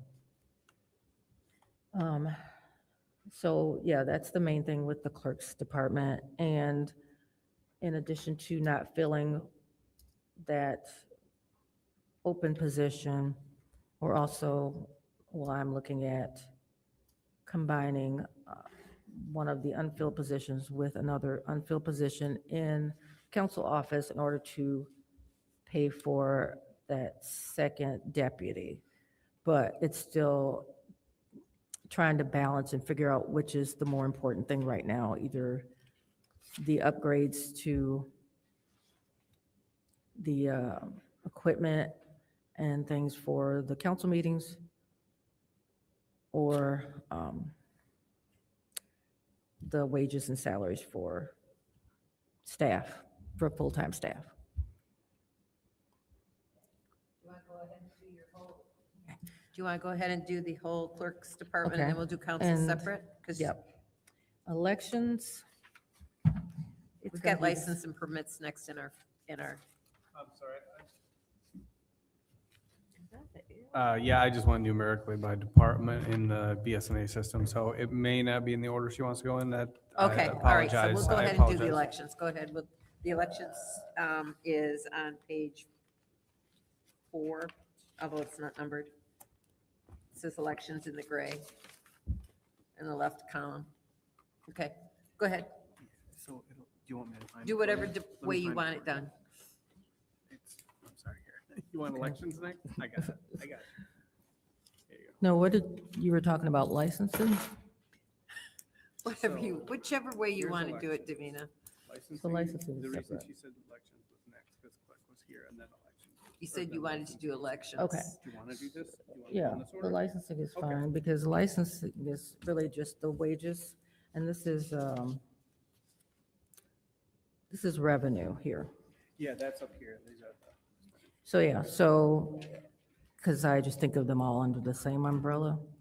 But, so it's still, we still have our job descriptions as licensed investigators, because they're still doing licensing right now.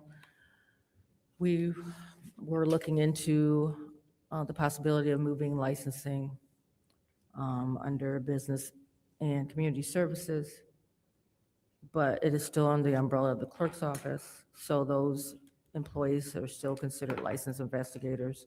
So their wages and salaries are here. The revenue is pretty much the same. We get from Comcast and DirecTV.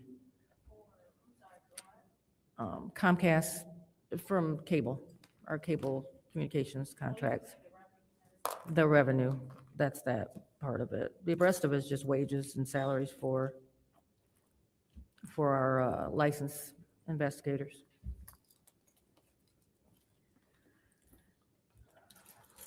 And also, the Board of Review is under the Clerk's Department. That's on the next page. That's pretty straightforward, too. It's part of this estimates division, but the employees are through the clerk's office, so, so we do have that in our budget. They get paid per meeting. They meet 3 times a year. We can't hear you. It was- The Board of Review, it's just a part of the Oh, clerk's budget, but it's, part of assessments, but it's in our budget. So it's a very small part of the budget. Yep. Okay. Elections. So some of the main things are elections. Obviously, it's going to be, so some of our election workers are in, the wages and salaries are in elections, but they're all in the clerk umbrella. And then we have our election workers.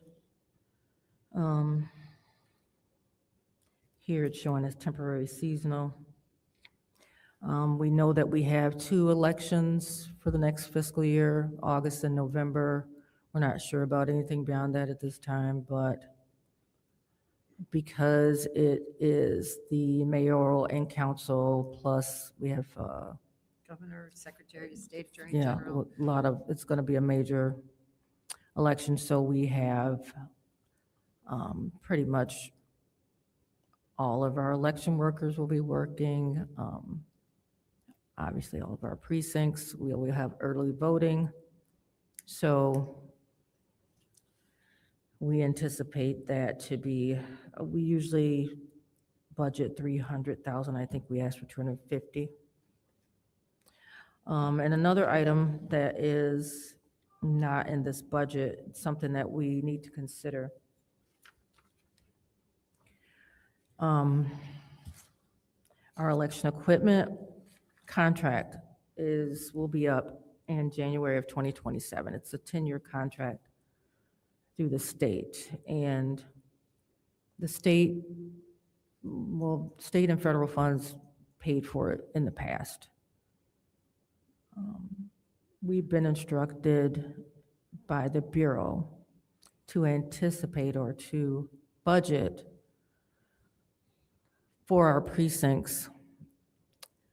And the governor has put this election equipment in her proposed budget, but we won't know until July if it'll be approved and in effect in October. But we know that our contracts will end in January. So what we're being told, clerks, is that we should anticipate a cost of approximately $15,000 per precinct. So we have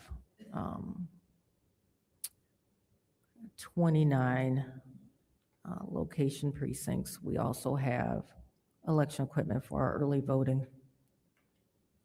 And so we're looking at approximately 35 precincts. So that's going to be a cost factor if we have to pay for it. How much were those machines? The machines are all different prices, but their estimate is going to cost, with all the machines, all the equipment that we would need, $15,000 per precinct. So that's about $525,000. Okay. But again, we won't know until July if it'll be covered by the state. And we also won't know if the equipment that we currently use, which is HART, will be the vendor that'll be required. We anticipate it will be. So it's possible we might have to get some new equipment either way. But hopefully the state will pay for that. And again, some of the things that we're looking at, they haven't been enacted or coming up, but it's some things that we will have to consider if some of the other orders or acts pass, how we operate in our elections division. But right now, that's the main thing that we need to anticipate budgeting for, is that equipment. So that's pretty much it for the clerk's office and elections. Okay. That was it. Was there any other? We have, yep, go ahead. Thank you. So a couple of these, they're going to have some of the same questions to begin with, but Under the city clerk's department, how many people, or just clerk, period? So I know originally you were going to take the deputy clerk and do 2 positions with that, correct? And right now we only have 1? Right now I have one that was budgeted. The other one wasn't budgeted, but I have 2 other positions that have been budgeted, but I would like to take those dollars and use instead for the deputy.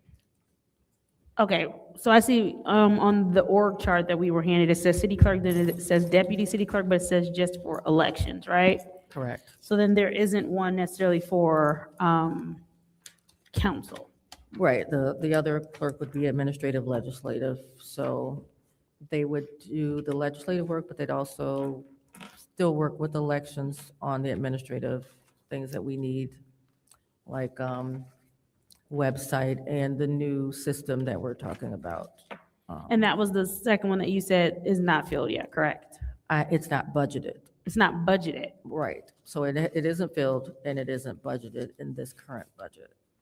So I did put in for that in the, when we say which positions we want, so it is in our PSW with those dollars for those other positions. So it's still showing 8 positions because it's counting that deputy. Mm-hmm. So So when you say you put in for that, who would you put in for that with? finance, when we do the budget, we do a personnel survey, basically saying, these are the positions that we want, this is how much they're gonna cost. And so finance did not budget another deputy for you. I didn't say, not that, they do the wages and salaries, it's up to us to break down what those are. So it's the same, I just took the dollar amount because it was at the council, because we had 3 administrative secretaries to council. The budget had it at the salary that the last person was at, which was like a higher year level. And then we had the licensing. Right, so investigative position, so- but we currently only have 2, right? We're not on council yet, but once we get there, I'll ask this line of questioning when I get to council. So specifically under clerk, so how many people fall under that? So I'm looking at the page that just says clerk. So the clerk is under the clerk's budget. It's the clerk, the deputy clerk, 2 licensed investigators, election supervisor, 2 election records clerks. And I believe for this budget, that second deputy clerk. I'm sorry, so you said 2 election supervisors, No, No. one election supervisor, 2 election records clerks. 2 in records. 1 in licensing or 2? 2 in licensing, 2. And then elections records, 2 election records clerks. 2.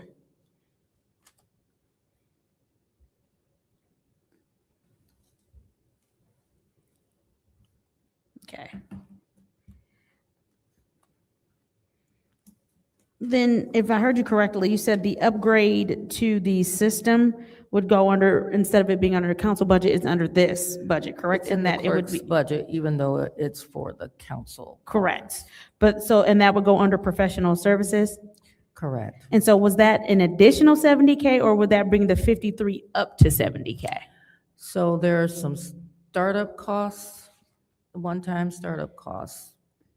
And then, depending on which route we go, it could be an additional 70,000 a year. Okay, so it doesn't turn the 53 into 70, it's 53 plus 70. Right. Okay. And then right now you said the 53 is just covering records. What we do, what we have right now, yes. Okay, can you be more specific with that? Help me understand when you say records, what is So it's encompassed in like that? our legislative system where we keep track of all the records that we have since the 90s. And where is this legislative system housed? Is it somewhere that you have access to, we have access to, or like the public has access to? It's only internal right now. It's only internal, So okay. that's what those additional costs would make it so that it's more of a public facing. It would be on our website, it would be accessible to the public and anybody that wanted, to use it in addition to the video components where your meetings would be on our website, broadcast live, as well as on YouTube or any other platform that we wanted. And then it just depends on, you know, the different things you would want it to be able to do. You know, if it can, So those records is costing us, it's costing $53,000 a year for that. And you said it goes back just to the 90s? we started it in the 90s, yeah.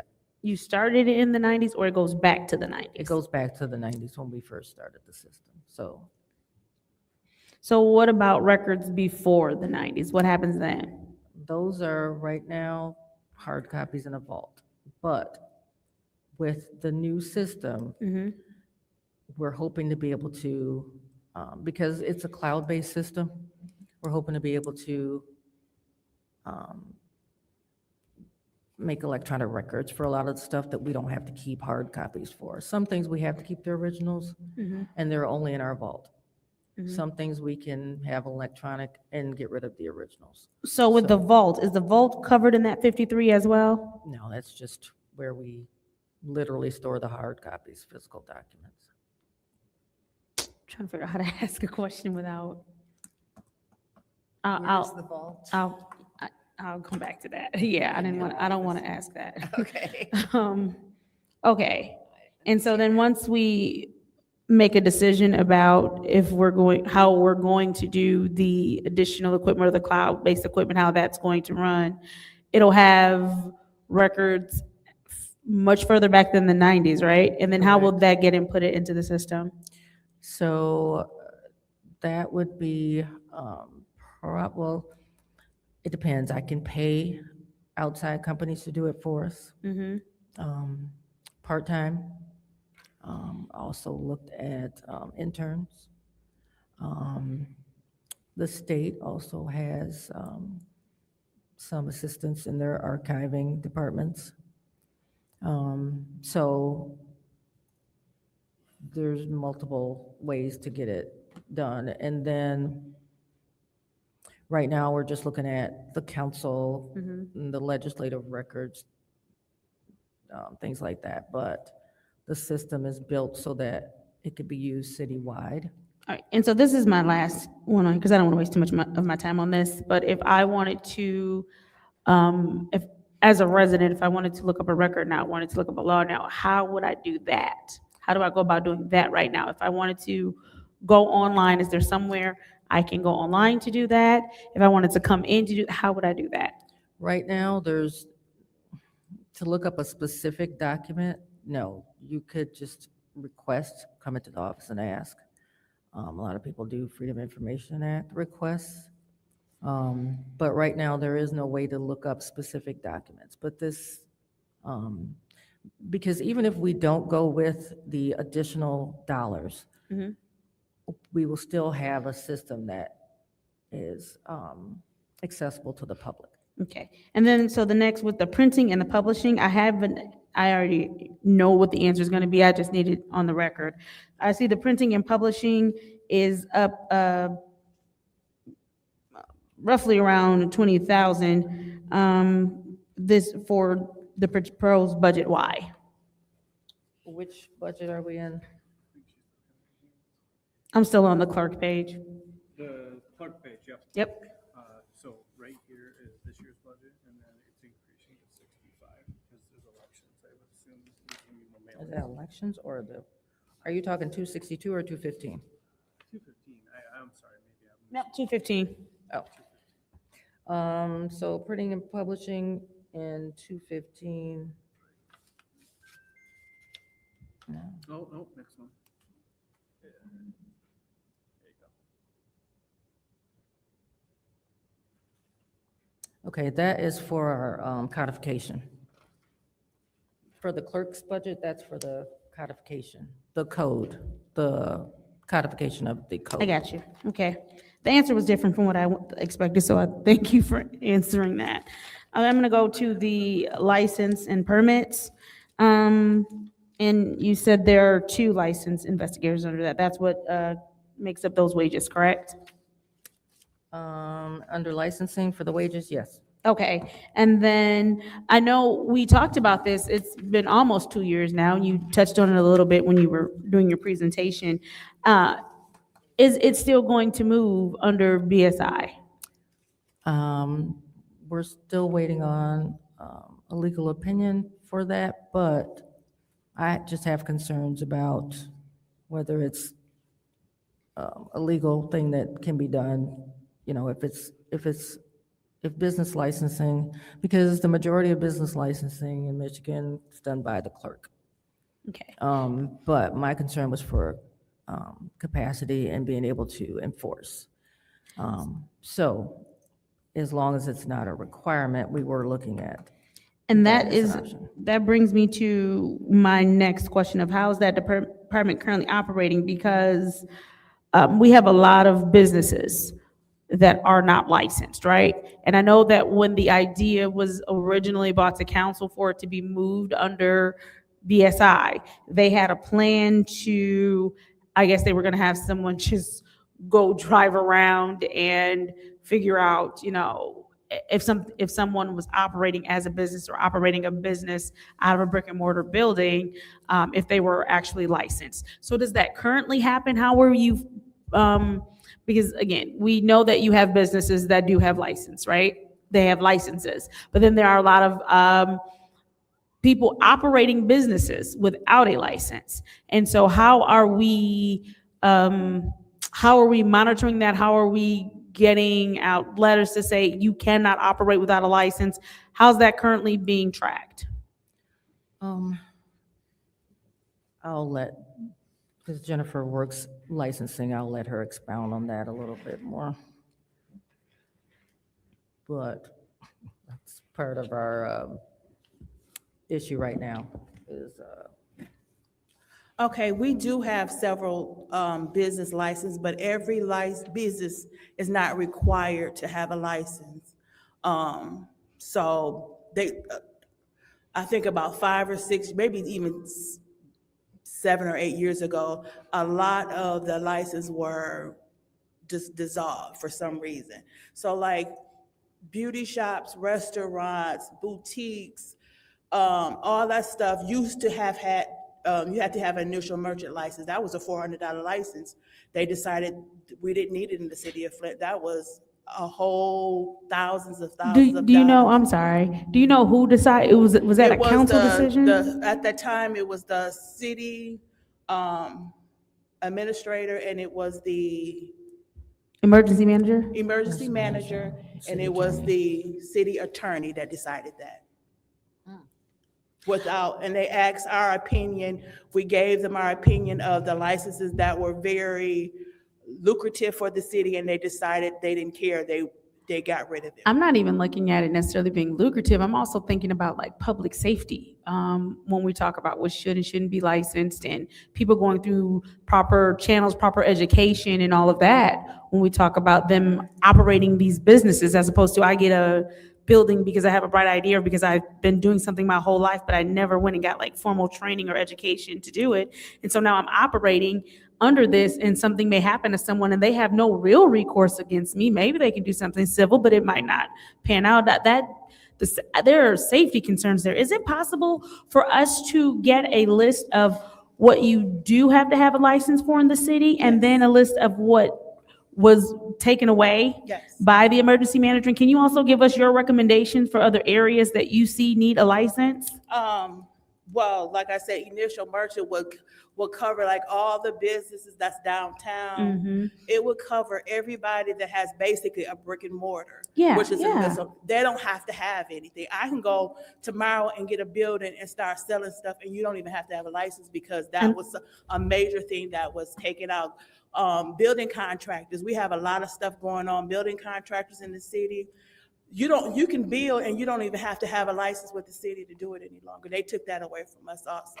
Yeah, is it possible for the council to get that? Because I think that's something that we need to take a look at. I didn't know that. So sometimes I'm thinking these people are just illegally operating certain things, and there have been a lot of complaints and hazards that come along with some of those things being taken out of having the responsibility of having a license. And so we need to revisit that as a council, because I'm not even sure why an emergency manager would come in and say, hey, you don't need that. That's very interesting to me. Yeah, we gave them 4 pages of front and back, so basically 8 pages of licenses that we needed for the city of Flint. And they took basically the 4 pages and just 2 of them, two full pages of very high good, and they just threw them away and said, you can just operate in the city without these businesses. Yeah, that's crazy. And that's not safe. Yeah, so can we get that? Sure. Because, thank you. Yeah. And I do want to personally apologize for the fact that someone not from our city would come into our city and tell you, who's been operating in our city for quite some time, what our city would need. That is bananas to me, but okay. That answers that question, and you also answered about, as far as the plan that they were originally going to put in place, that it is possible, but it needs to be an overall thing. So thank you, because that did answer that question. Board of Review, don't really have anything there, I understand. They are the only stipend board, right? Okay. Correct. Perfect. Moving on to elections. Just looking at, what is this? And it's probably going to be a simple explanation, but sick, vacation, and accrued leave pay. Is there a reason why in the past there was projected numbers and now there isn't a projected number for it? I can help on that one. Okay. We just roll that all into the regular wage and we move that as needed because that's too difficult to project anyways. Okay. Yeah. Because this is temporary, right? It's just something that only happens, right? It just happens sporadically when people use their PTO. Okay. So we just make a adjustment when we need it. Yeah. Okay, thank you. And then going down to professional services for this, what's encompassed in that? And that is 262. Professional services? Yeah, professional service. I'm under the elections. I don't have that paper. They Oh, didn't give me one. I keep wanting to say tab, but it's not a tab, but on the elections page, that shows you what era I grew up in. We are not on a computer. So that's our,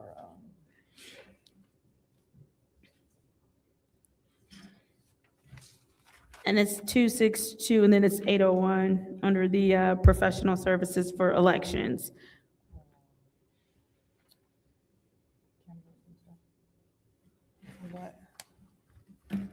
So those professional services for its election is kind of like election related.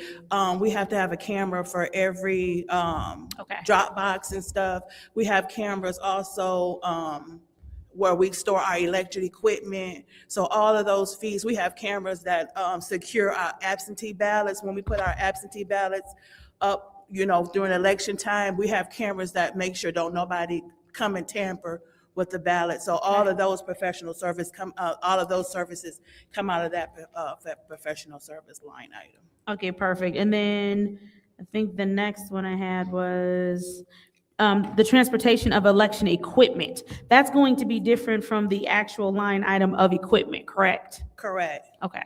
Yeah, the transportation is on election day and before, about a couple of days before, we have to have a company to come in to deliver all of the election equipment to all precincts. They have to deliver, and then after the election, they have to pick it up. Okay, and so when we're saying the equipment that gets delivered, we're saying obviously the machines, but is there anything else that's The covered? machines and the actual, all of the ballots and all of the extra stuff that you have to do to operate so all of that, the materials and all that they do all of that. And you said that that equipment travels with, there's cameras attached to those machines, or how are we making sure? No, Go the ahead. machine, where they are stored at, it's a camera there to keep an eye on all of our machines. And so, but once it's being located to the new to where it's going to go for election day. What are the security protocols to make sure there's no tampering happening from that point to the end point? Well, when we have them delivered to the polling locations, they are locked up at that particular polling location, because when the election workers go, they have a person there at 5 o'clock in the morning, so they can unlock and give the election workers the equipment. So they are locked up under lock and key. Okay, and is there someone, and I know it's a lot, right, because we have quite a few precincts, but is there someone that goes to make sure that that equipment is locked up the night before or whenever it gets Yeah, when there? it gets delivered, the person that's over that particular building, they are the ones that lock it up. Okay, all right, and then obviously all of our polling locations have cameras and all of that, right? We don't have, we just have cameras on the actual drop boxes. We don't have cameras at the actual polling locations, no. Okay, all right, I guess that's a huge exploration in trust, making sure that they're not gonna go back in. I would imagine they're not, and it hasn't happened before. But, Yeah. okay, The equipment is tested in the Okay. morning by the election workers to make sure that it's, showing what it's supposed to show. And then you Okay. can't really have cameras on the equipment when it's operating. okay, Yeah. thank you. And then printing and publishing, I'm imagining it went up that much because it's an election year? Yeah, Correct. because we have to pay for the printing of the ballots. Mm-hmm, okay. And then repairs and maintenance on election equipment. Yeah, every year, we have to do updates and repairs on all the electric equipment. It's a part of our contract with Hart that, every year, they come before every election to test every machine and repair all the machines. So we have to pay that because it's part of our contract. Mm-hmm. So is it costing us less this year, or do we have less equipment? Why, I noticed that the projected number this year is lower than the last 2 years. Well, actually, the projected number, to be honest, we didn't put enough money in there because that particular amount is for the election equipment at the polling location. But we have a special machine that does the AV. Yeah. And we have an additional 15,000 that we have to pay for repairs and maintenance to that. So we actually don't have enough money in there for repairs and maintenance. Yeah, our And that's a yearly fee that we pay once a year, but they come out before every election to test all of our machines. And the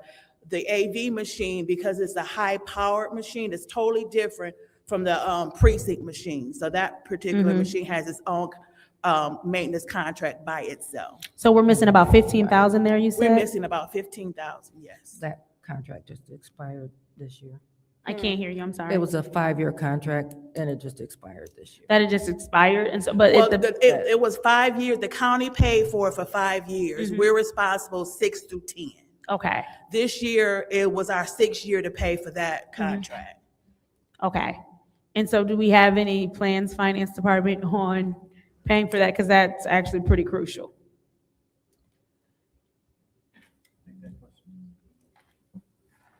So they're saying we're about 15,000 below what Yep. we need to, We'll find out a way to pay for that. I'm not worried about that.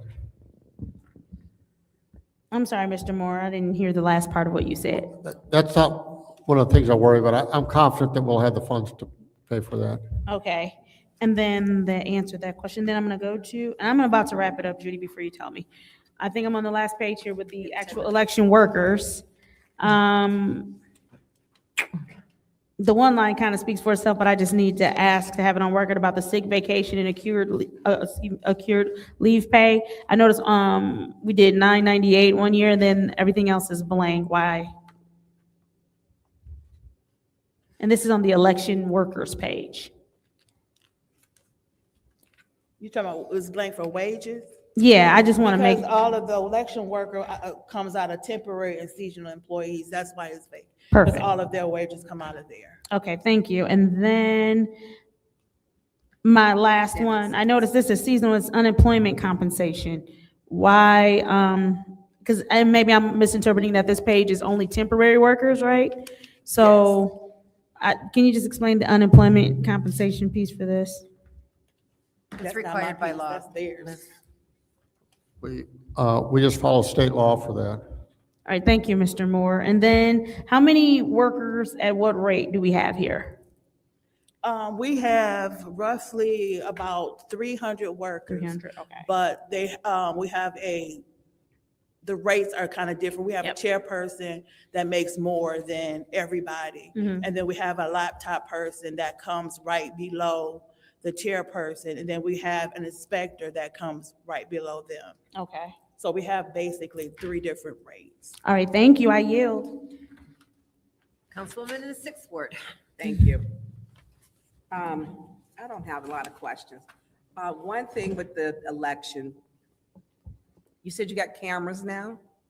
Yeah, we've been One part having, had this is cameras. by law, at every, where the drop boxes are at, we have to have cameras for the drop boxes. So what about the ballots, absentee ballots, I believe you stated in the clerk's office? Yeah, we keep them up in a vault, but we also have a camera on it too. What about outside? Are there any, I mean, are you only, what is your process? Is it a dual person, like for controlling, like if you're going in there, is it 2 people? What is your process? Or To can a pick up solo ballots? person go in there? When you pick up ballots? No, once people drop them off, I drop my ballot off, what happens to it? If I come You to the mean- clerk's office, I hand it to you, is it put on someone's desk, or is it a due process that someone says, okay, we both go back, what is your process? I mean, the process, if you came to our office and dropped your ballot off, it is locked up in our vault. And then, someone will come and scan the ballots. We do our balloting, and then they're locked back up. So AVs are locked up with a camera on them at all times.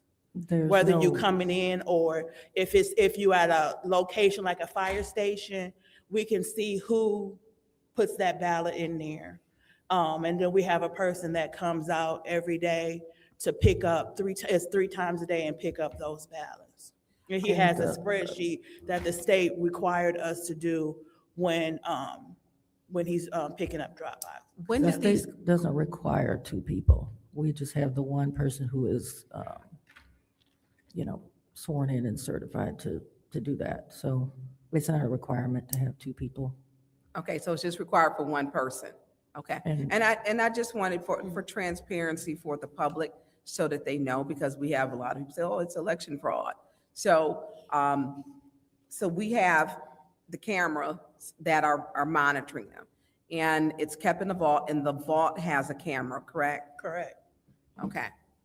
So my other question, so when it becomes ballots come in, are people allowed to come in office by themselves at 11, 12, 1 o'clock a.m.? You said AM? Yeah, I mean, that's. So the ballots are never left unattended, and we lock them up at the end of the workday. Okay, So we can see who comes in, because we know when you swipe, we know who's in the office at any time. They're in the vault. Again, we can tell when someone's in the vault.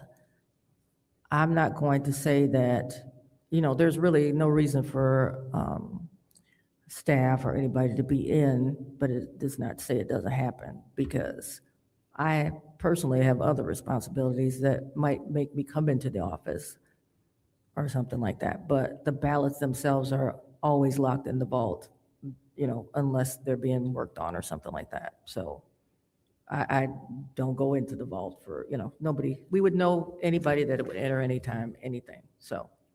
so we had our last mayoral election, and there were concerns about some of the bags or ballot boxes were not a dual process. Have we fixed that to make sure that the county isn't calling us saying, hey, we need this person over here to tell us what's going on? What was that now? Our last mayoral election, there were was the ballot boxes or bags, what do you call them? You talking about where the ballots are stored? It was after the election, we'd had some problems. And the county kept asking for an official from the city to come over to the county because there were some questions. It was actually on camera. They were saying, hey, put a person's name down there that did not exist. And some of, Oh, you mean when we're, for the paperwork? correct. Oh, okay, yes, no, since I've been the clerk, all of those issues that have come up in the past, we're addressing them individually. We're setting up processes. We're making our election workers more accountable. So yes, every issue that has come up in the past, we have addressed it in addition to, there's some rules and things that are changing with the laws and things like that. But no, all the issues that we were aware of have been addressed. Okay. Or are being addressed. And I think you and I have talked about it, and I appreciate that. My other question is, for you to have, I don't see an attorney in your budget. So I did mention that's something I would have to speak with Mr. Moore about, because I do have concerns, because there are these unknowns that are happening on a national level. So it is something I would work with him on. So I feel, and I've always said when we had our prior clerk, your office is independent, and we have to trust the clerks. Not saying that, and I appreciate the work that both of you have done. I do. But you need to have your own independent attorney, because no offense, Miss Gurley, Attorney Gurley, but she's appointed by the mayor. You're independent. And so your office should be independent of the mayor and everyone else. So that if you need help or legal opinion or legal advice or whatever, your office should be afforded that and not at the will of the city attorney. And they're having, not you, Ms. Gurley, I've seen city attorneys who acted like the mayor's personal attorney. And that is a problem. Your office is responsible for some really important things with voting.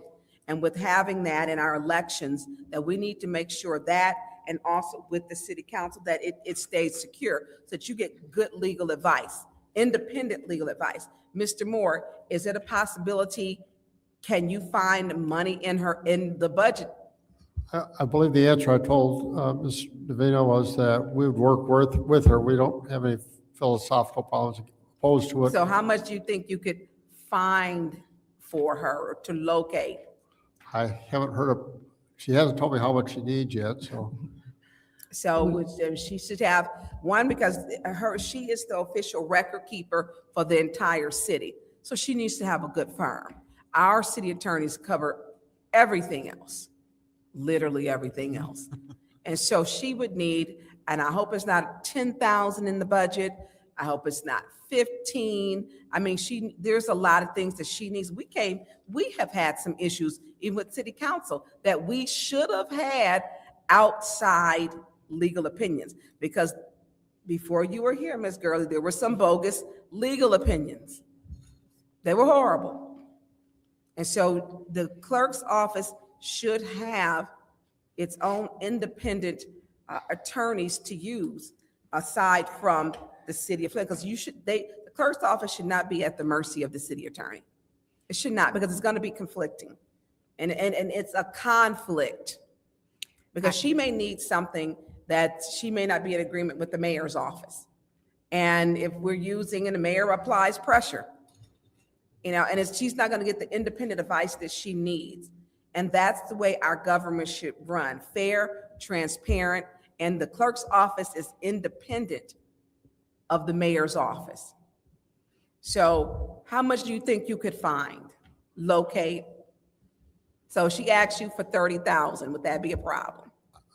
If she comes and asks me for some money, we'll find the money to take care of it. We'll follow whatever the charter says we're supposed to do. And We don't follow the charter. I've seen that. I mean, it's subjective Give at it a choice, times. I'm going to follow the Yeah. charter. Yeah, so but, she needs an If she attorney. if she needs the dollars, we'll find the dollars for her. Okay, and that is all for me, Judy, because Okay. Candace asked a lot. Can I chime in on this? I know it's your budget hearing, but I do want to say that if the clerk needs outside counsel, whether it deals with elections or any other issues, the law department does afford that to her. The law department has no problems with there being a separate attorney under the charter. City attorney works for both administration and the clerk, which is why I'm here tonight for both of your hearings. So I understand what has happened in the past, but the clerk and I do work closely. If she needs outside counsel to assist her, as was done recently, then we do that.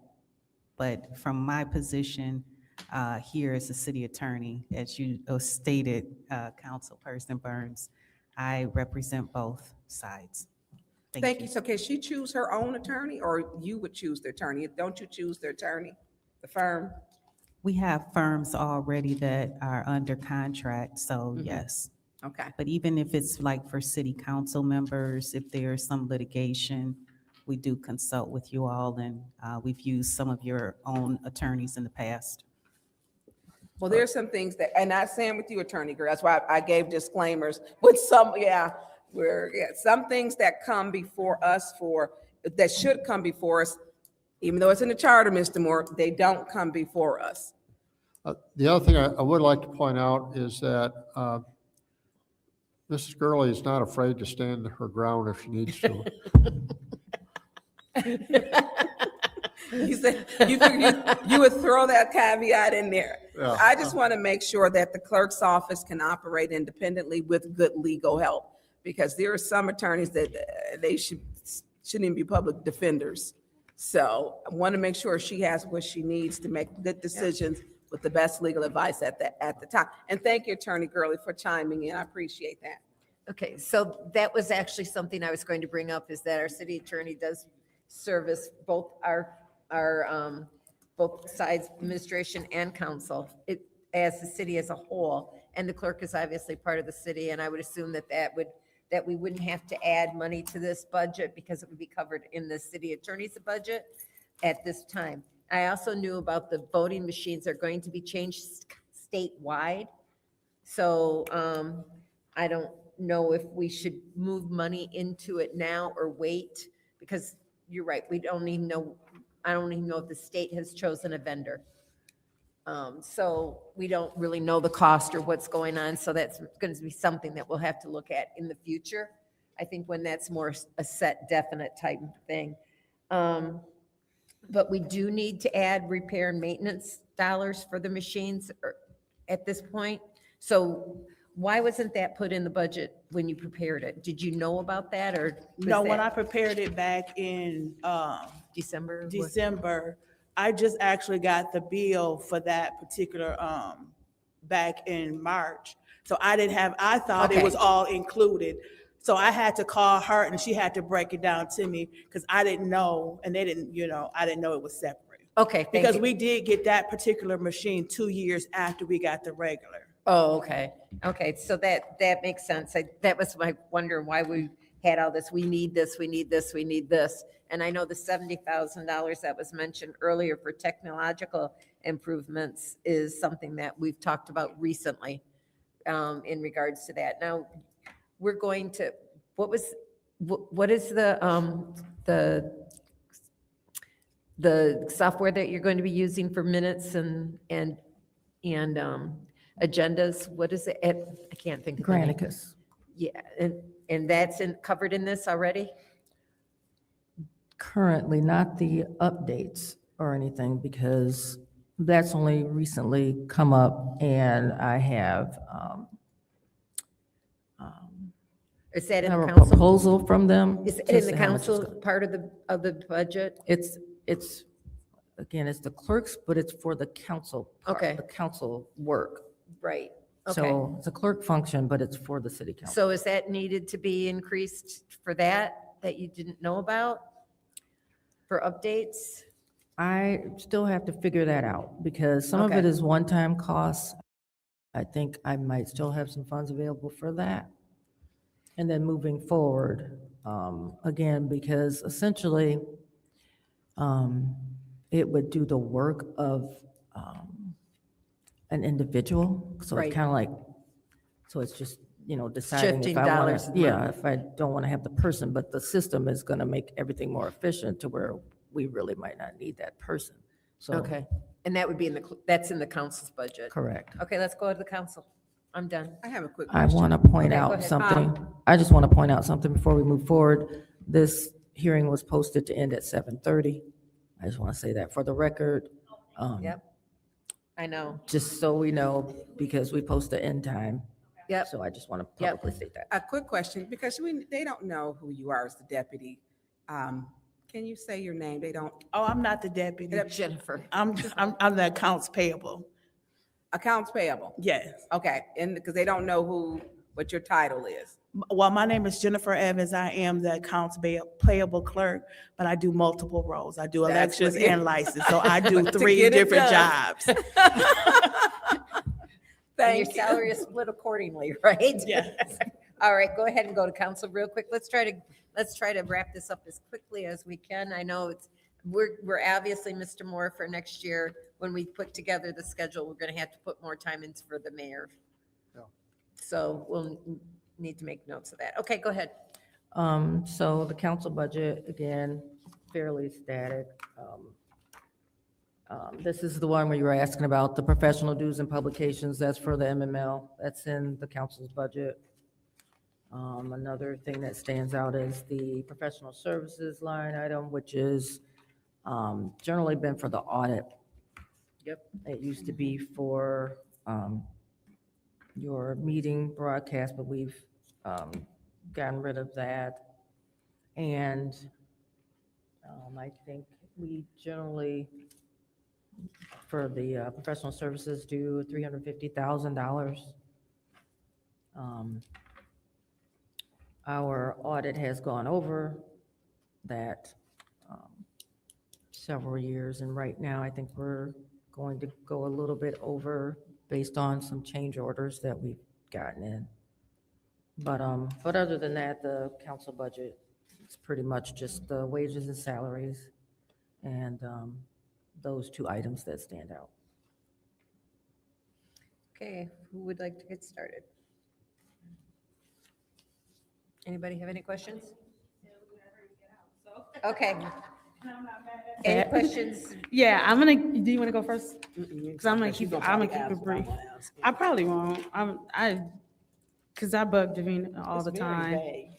I bug Davina all the time, so, yeah. Oh, and I do want to, but I'm going to try to move money from professional services or take it out of professional services. One thing I want to mention, one thing I just want to mention is the education training conference budget. We increased it this year. But I'll probably try to work on professional services because this is an election year and we'll consider it new council when we do the orientation. Normally we would take those dollars for that training out of that, but I don't want to take it from the individual. So I'm looking at, but I think I can take it from somewhere else so that we have orientation where the MML comes to the council like after November. So even though some members will still be here, it's still considered a new council, so we would do an orientation, so. Our audit's going to be about 275,000, I think, for next year. What's that? I think the audit's going to be around 275, Yeah. taking into Plus the consideration the 15, yeah. bids. So we should have enough money, because I think unless they've changed it, it's about $3,000 a unit, so I think there's like 2 or 3. So it shouldn't be more than $10,000 for that. Okay, so who wants to start? I Candace? just want to know about the interpreter. Oh, go ahead. Thank you. So for the interpreter for sign language, is that in this budget? I had to step out. So that would be in your budget. Where's it at? That would be under professional services. And is that for, how much are we estimating that would be? When we did a rough estimate before, it was about $35,000 for the year. Okay, so that's what that's for. Do we know when that will be implemented? Is that by well, we're past April now. When are we looking to have this implemented? So the council still hasn't voted on it. And then we haven't really discussed other options because of the clerk's item and that closed captioning element. And I've also looked into, because when we first started talking about it, there were concerns about, what do you call it?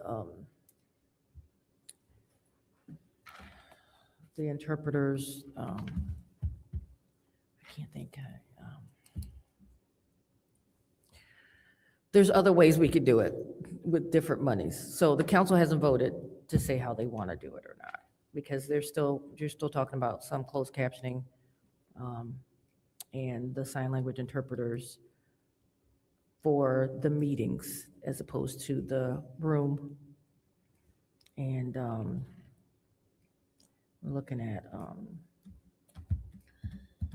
So we're still trying to figure out how that will look and work. Right. And I do need to contact you with someone who works for that so that we can make sure we're doing it right, because there's a difference in closed caption interpreters. Basically, it's a different language to my understanding. Yes, it is. And so we need to figure out, make sure that we're doing it right. And this is moving at a terribly slow pace. I just wrote it, carried it over. I'm gonna yield the floor because that was my biggest concern. Because this budget it's just very basic. yeah, Yeah. it doesn't change much. Yep, I yield the floor. Candace? I'll keep it brief with you. All right, so just looking here, some of this stuff, really small. So the life insurance, I noticed that is projected rather low. Are we not insuring people's lives? I don't- What happened there? That's one of finance things. We don't mess with any of that. I know, stuff. I'm looking at the numbers and I noticed it went down from 25 to 20 to 433. Now we're just projecting that's it. I'm not sure what's going on, but our coverage hasn't changed. Can we take a look at that? I just Yeah, want I to, made a note of that when you said that. I just want to make sure, should anyone need anything, that is in place if they need it. So can we just figure out why that number is projected lower than? Is that a yes? We're gonna figure out what happened there. This also does look like it's gonna have to be adjusted for even this year. If you'll notice, the budget for this year is below what we've already spent. So we're probably gonna have to do some manual journal Okay. entries to, the funding is there, but it's just that line's being hit more than others. So it's probably just an erroneous thing that we need to adjust. going Sounds good. forward. I'll be looking for that correction when it's time to vote. Historically, council's not spent their entire budget, so you'll be all I right. mean, historically, I'm happy that we're living, Yeah. but unfortunately, we've seen a couple of incidents We're not lately cutting- where, we're not cutting your insurance. you know, so for whatever the reason, I just want to make Yeah. sure it's there. And then professional services, Davina, could you explain this to me one more time? Because what goes under this particular for the 350,000? The last few years, it's just been the audit, the city's audit. So, like Judy said, right now, we're looking at about 275,000. Well, Why are we paying for the audit? 250,000 for the next audit, plus 15,000 out of pocket, 9,500 for programs, additional programs if necessary. So it's about 275 we anticipate. But lately, we've gone over, and we usually spend that entire $350,000. Right, so we've gone over because of the audit, right? Is that why we've gone over? Right, because of, issues with the audit. Now, moving forward, we might not have any. Right. So those are the dollars that we might have some flexibility, but we really won't know until the audit comes up. But I know that a lot of the issues from the past have been addressed and they're not repeats. And we are looking at going with the same, with Raymond again. So, they've been here before, so they should be able to, it's not like somebody new coming in. They know what they're looking at, what the issues and concerns are. So hopefully we can keep it within the scope of the, All right, so then this Contract. communications online item, what goes into that? The 10? So that could be anything that's related to council output. So, I think that's the line item you added last year. yeah, I don't, Come on, Mr. Moore, thank you. Because we don't send out mailers, we're not doing anything of the sort, and it's just weird. Thank you. I remember now. Because I just thought it was weird that you have 9 people up here and we're not sending out any form of communications to our residents. Like that just, and we didn't even have it budgeted to at least attempt to do so. Davina, go ahead. because a lot of, I'm it's a sorry, Clerk different, Donahue. it's a different kind of environment now with everything electronic. Mhm. And my concern is always to make sure that that it's neutral in whatever we Yes. send, so that it doesn't promote For sure. any particular individual or anything like that. So in the past, it used to be, we used to send out a budget mailer every year or something like that.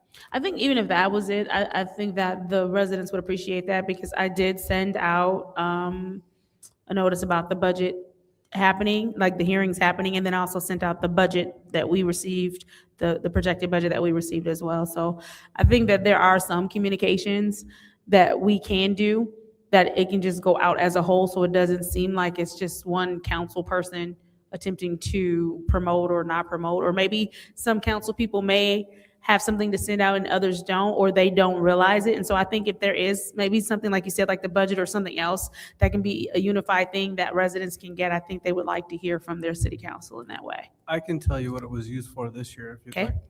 It was used for the informational ARPA flyers that were sent out.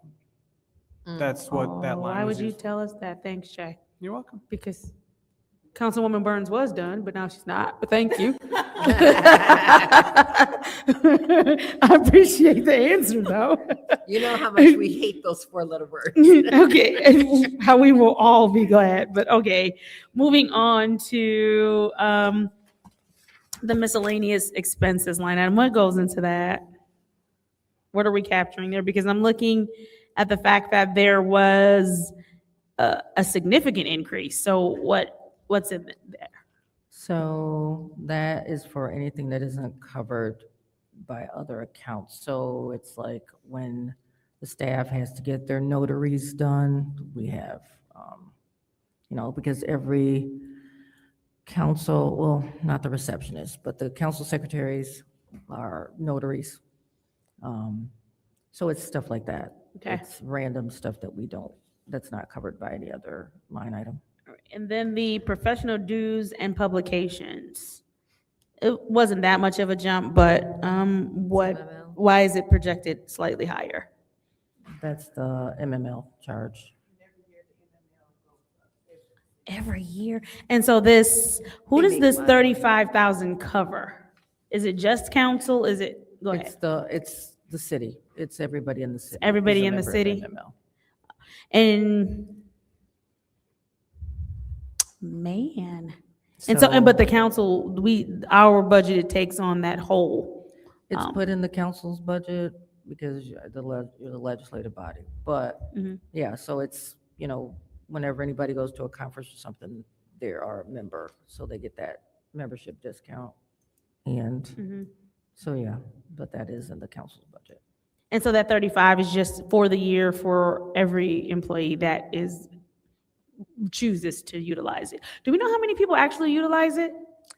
I don't know. I could probably find out. Okay. But All right. I know the council and the clerk's office use it. So. And then I think I'm on the last page, and then after this question, I think I'm good. And I'm back on the professional services page, but I think you did answer that.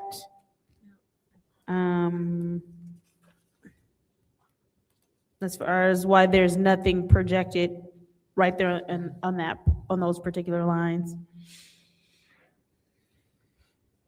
Is it the last page? Oh, never mind. I just realized it says City Council ARPA. Y'all good? No, never mind. I looked at the top. All right, Okay. I yield. Okay, I've got two real quick questions. On the MML dues, is it a set amount for cities of certain sizes? You pay this much and so that it covers all the employees. It's not per employee, right? Right. Okay, so that makes sense that it would cover the entire city.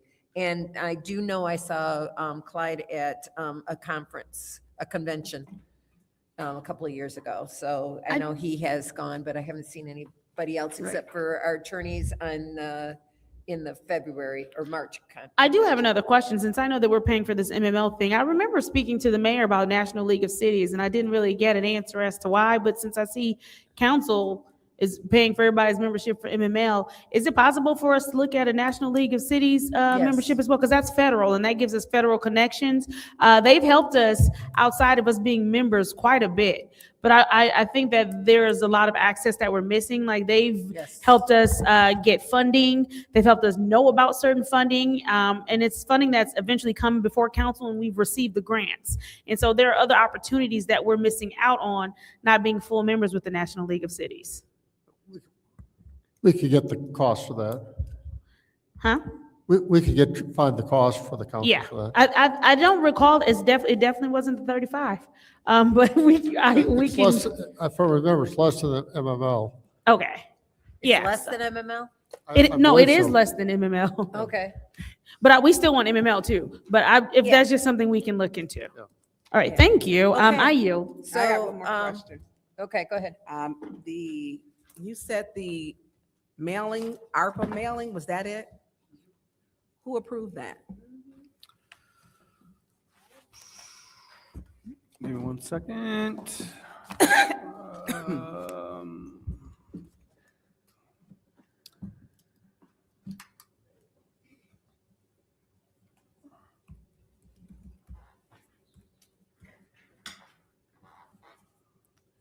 Thought I'd be able to find the vendor quicker. Give me a sec.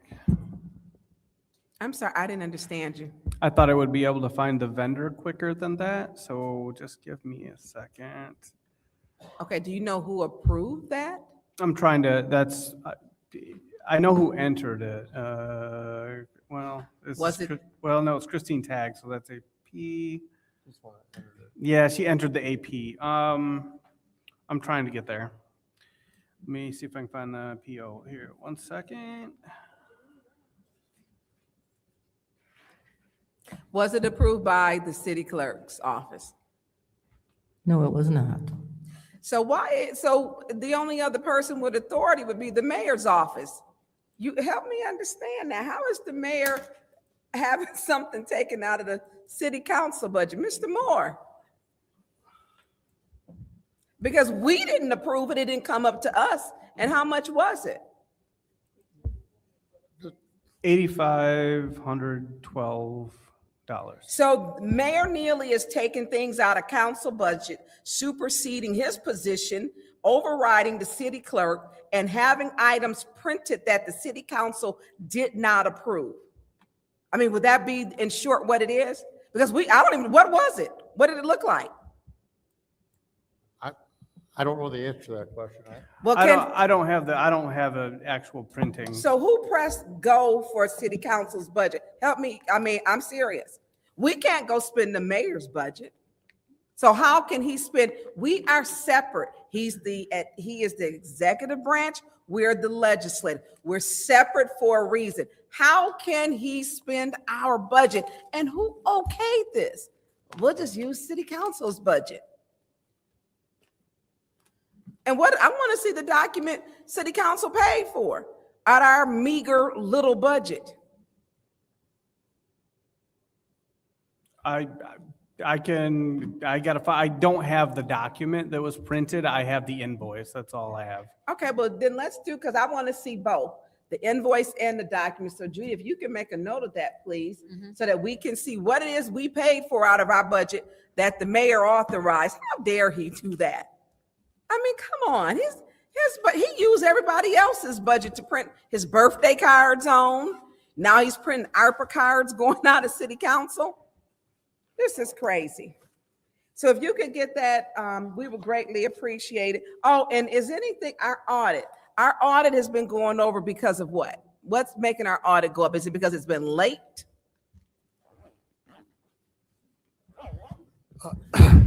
If you look at the 24 audit was late because of the hack that we had, and that did add some additional cost because of the hack that we had. And the DDA? And the DDA, we don't pay for their, I mean, but them, when other departments of the city are late and it's holding up our audit. that can cause, yes, that does add cost to it. Yeah. But I don't think the DDA was late. I think they were Yeah, okay. it was 2 years ago. Yeah, They were, okay. Yep. And Thank then you. Last year was an issue for 24 audit. There was an issue that the Housing Commission's audit was The incorrect. Housing Commission, yes, absolutely. Yep. And so that had to be fixed. So that put us behind more. Yeah. And then this year we were a little late, but better than have in the past. I've been told it's ready except for the Housing Commission. Right. And so. So why were we late? Well, we were late because of the hack that we experienced The last, cyber attack? yeah. Okay, and that's understandable. And so this is what I'm saying, Mr. Moore, because you, and it's not you and Mr. Borley, you aren't really allowed to come up here and be transparent. And that's unfortunate. And so when you're allowed to be transparent, then these are things we would already know in regular conversation. And regular conversation is not what's had at our lectern or our podium. And it's unfair because then we would already know. So I would like to see a copy of why we are printing materials on that we did not authorize or vote on or approve. Because this is what I was telling you earlier. I said, they don't really follow the charter here. And there goes an example. He should not be spending anything on our budget. He should also not have a vehicle that we're paying for either. So that is my only, when will we have the budget for, the Housing Commission? I know they're working City on, Council does not approve the Housing Commission budget. You're talking but the don't we audit? have, yeah. The the audit is audit. supposed, their audit was due the 31st. I understand it's supposed to be on time, but it's not. I've been told that the draft has been prepared, and I've been told that I'll receive a copy, but I haven't received a copy yet. Okay. Okay, and I know they're working on it. So, but they do have it. They do have a firm who was, from the prior year that they took it up. The But one that screwed it up. right, so I do want to make sure, how do we, Attorney Gurley, how do we stop the mayor from spending on our budget?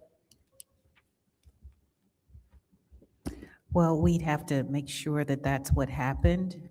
So I'm going to wait to hear from the team, the finance team, to see, they'd have to pull up invoices and see what actually transpired, and then I can have an answer for you. Also, I'd like to send a referral to you also. Does it state that we should be paying for the mayor's vehicle too? So a referral through city clerk to you, or however we're gonna do it, because he gets paid $148,000. Why are we paying for his vehicle and his gas? And I'm done. I yield the floor. Thank you. It is now 7:58, and I'm calling this hearing closed. I'm going to go eat. My babies.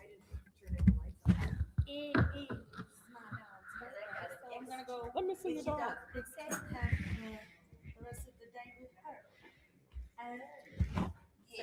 I bought a bone box. A big bone yesterday.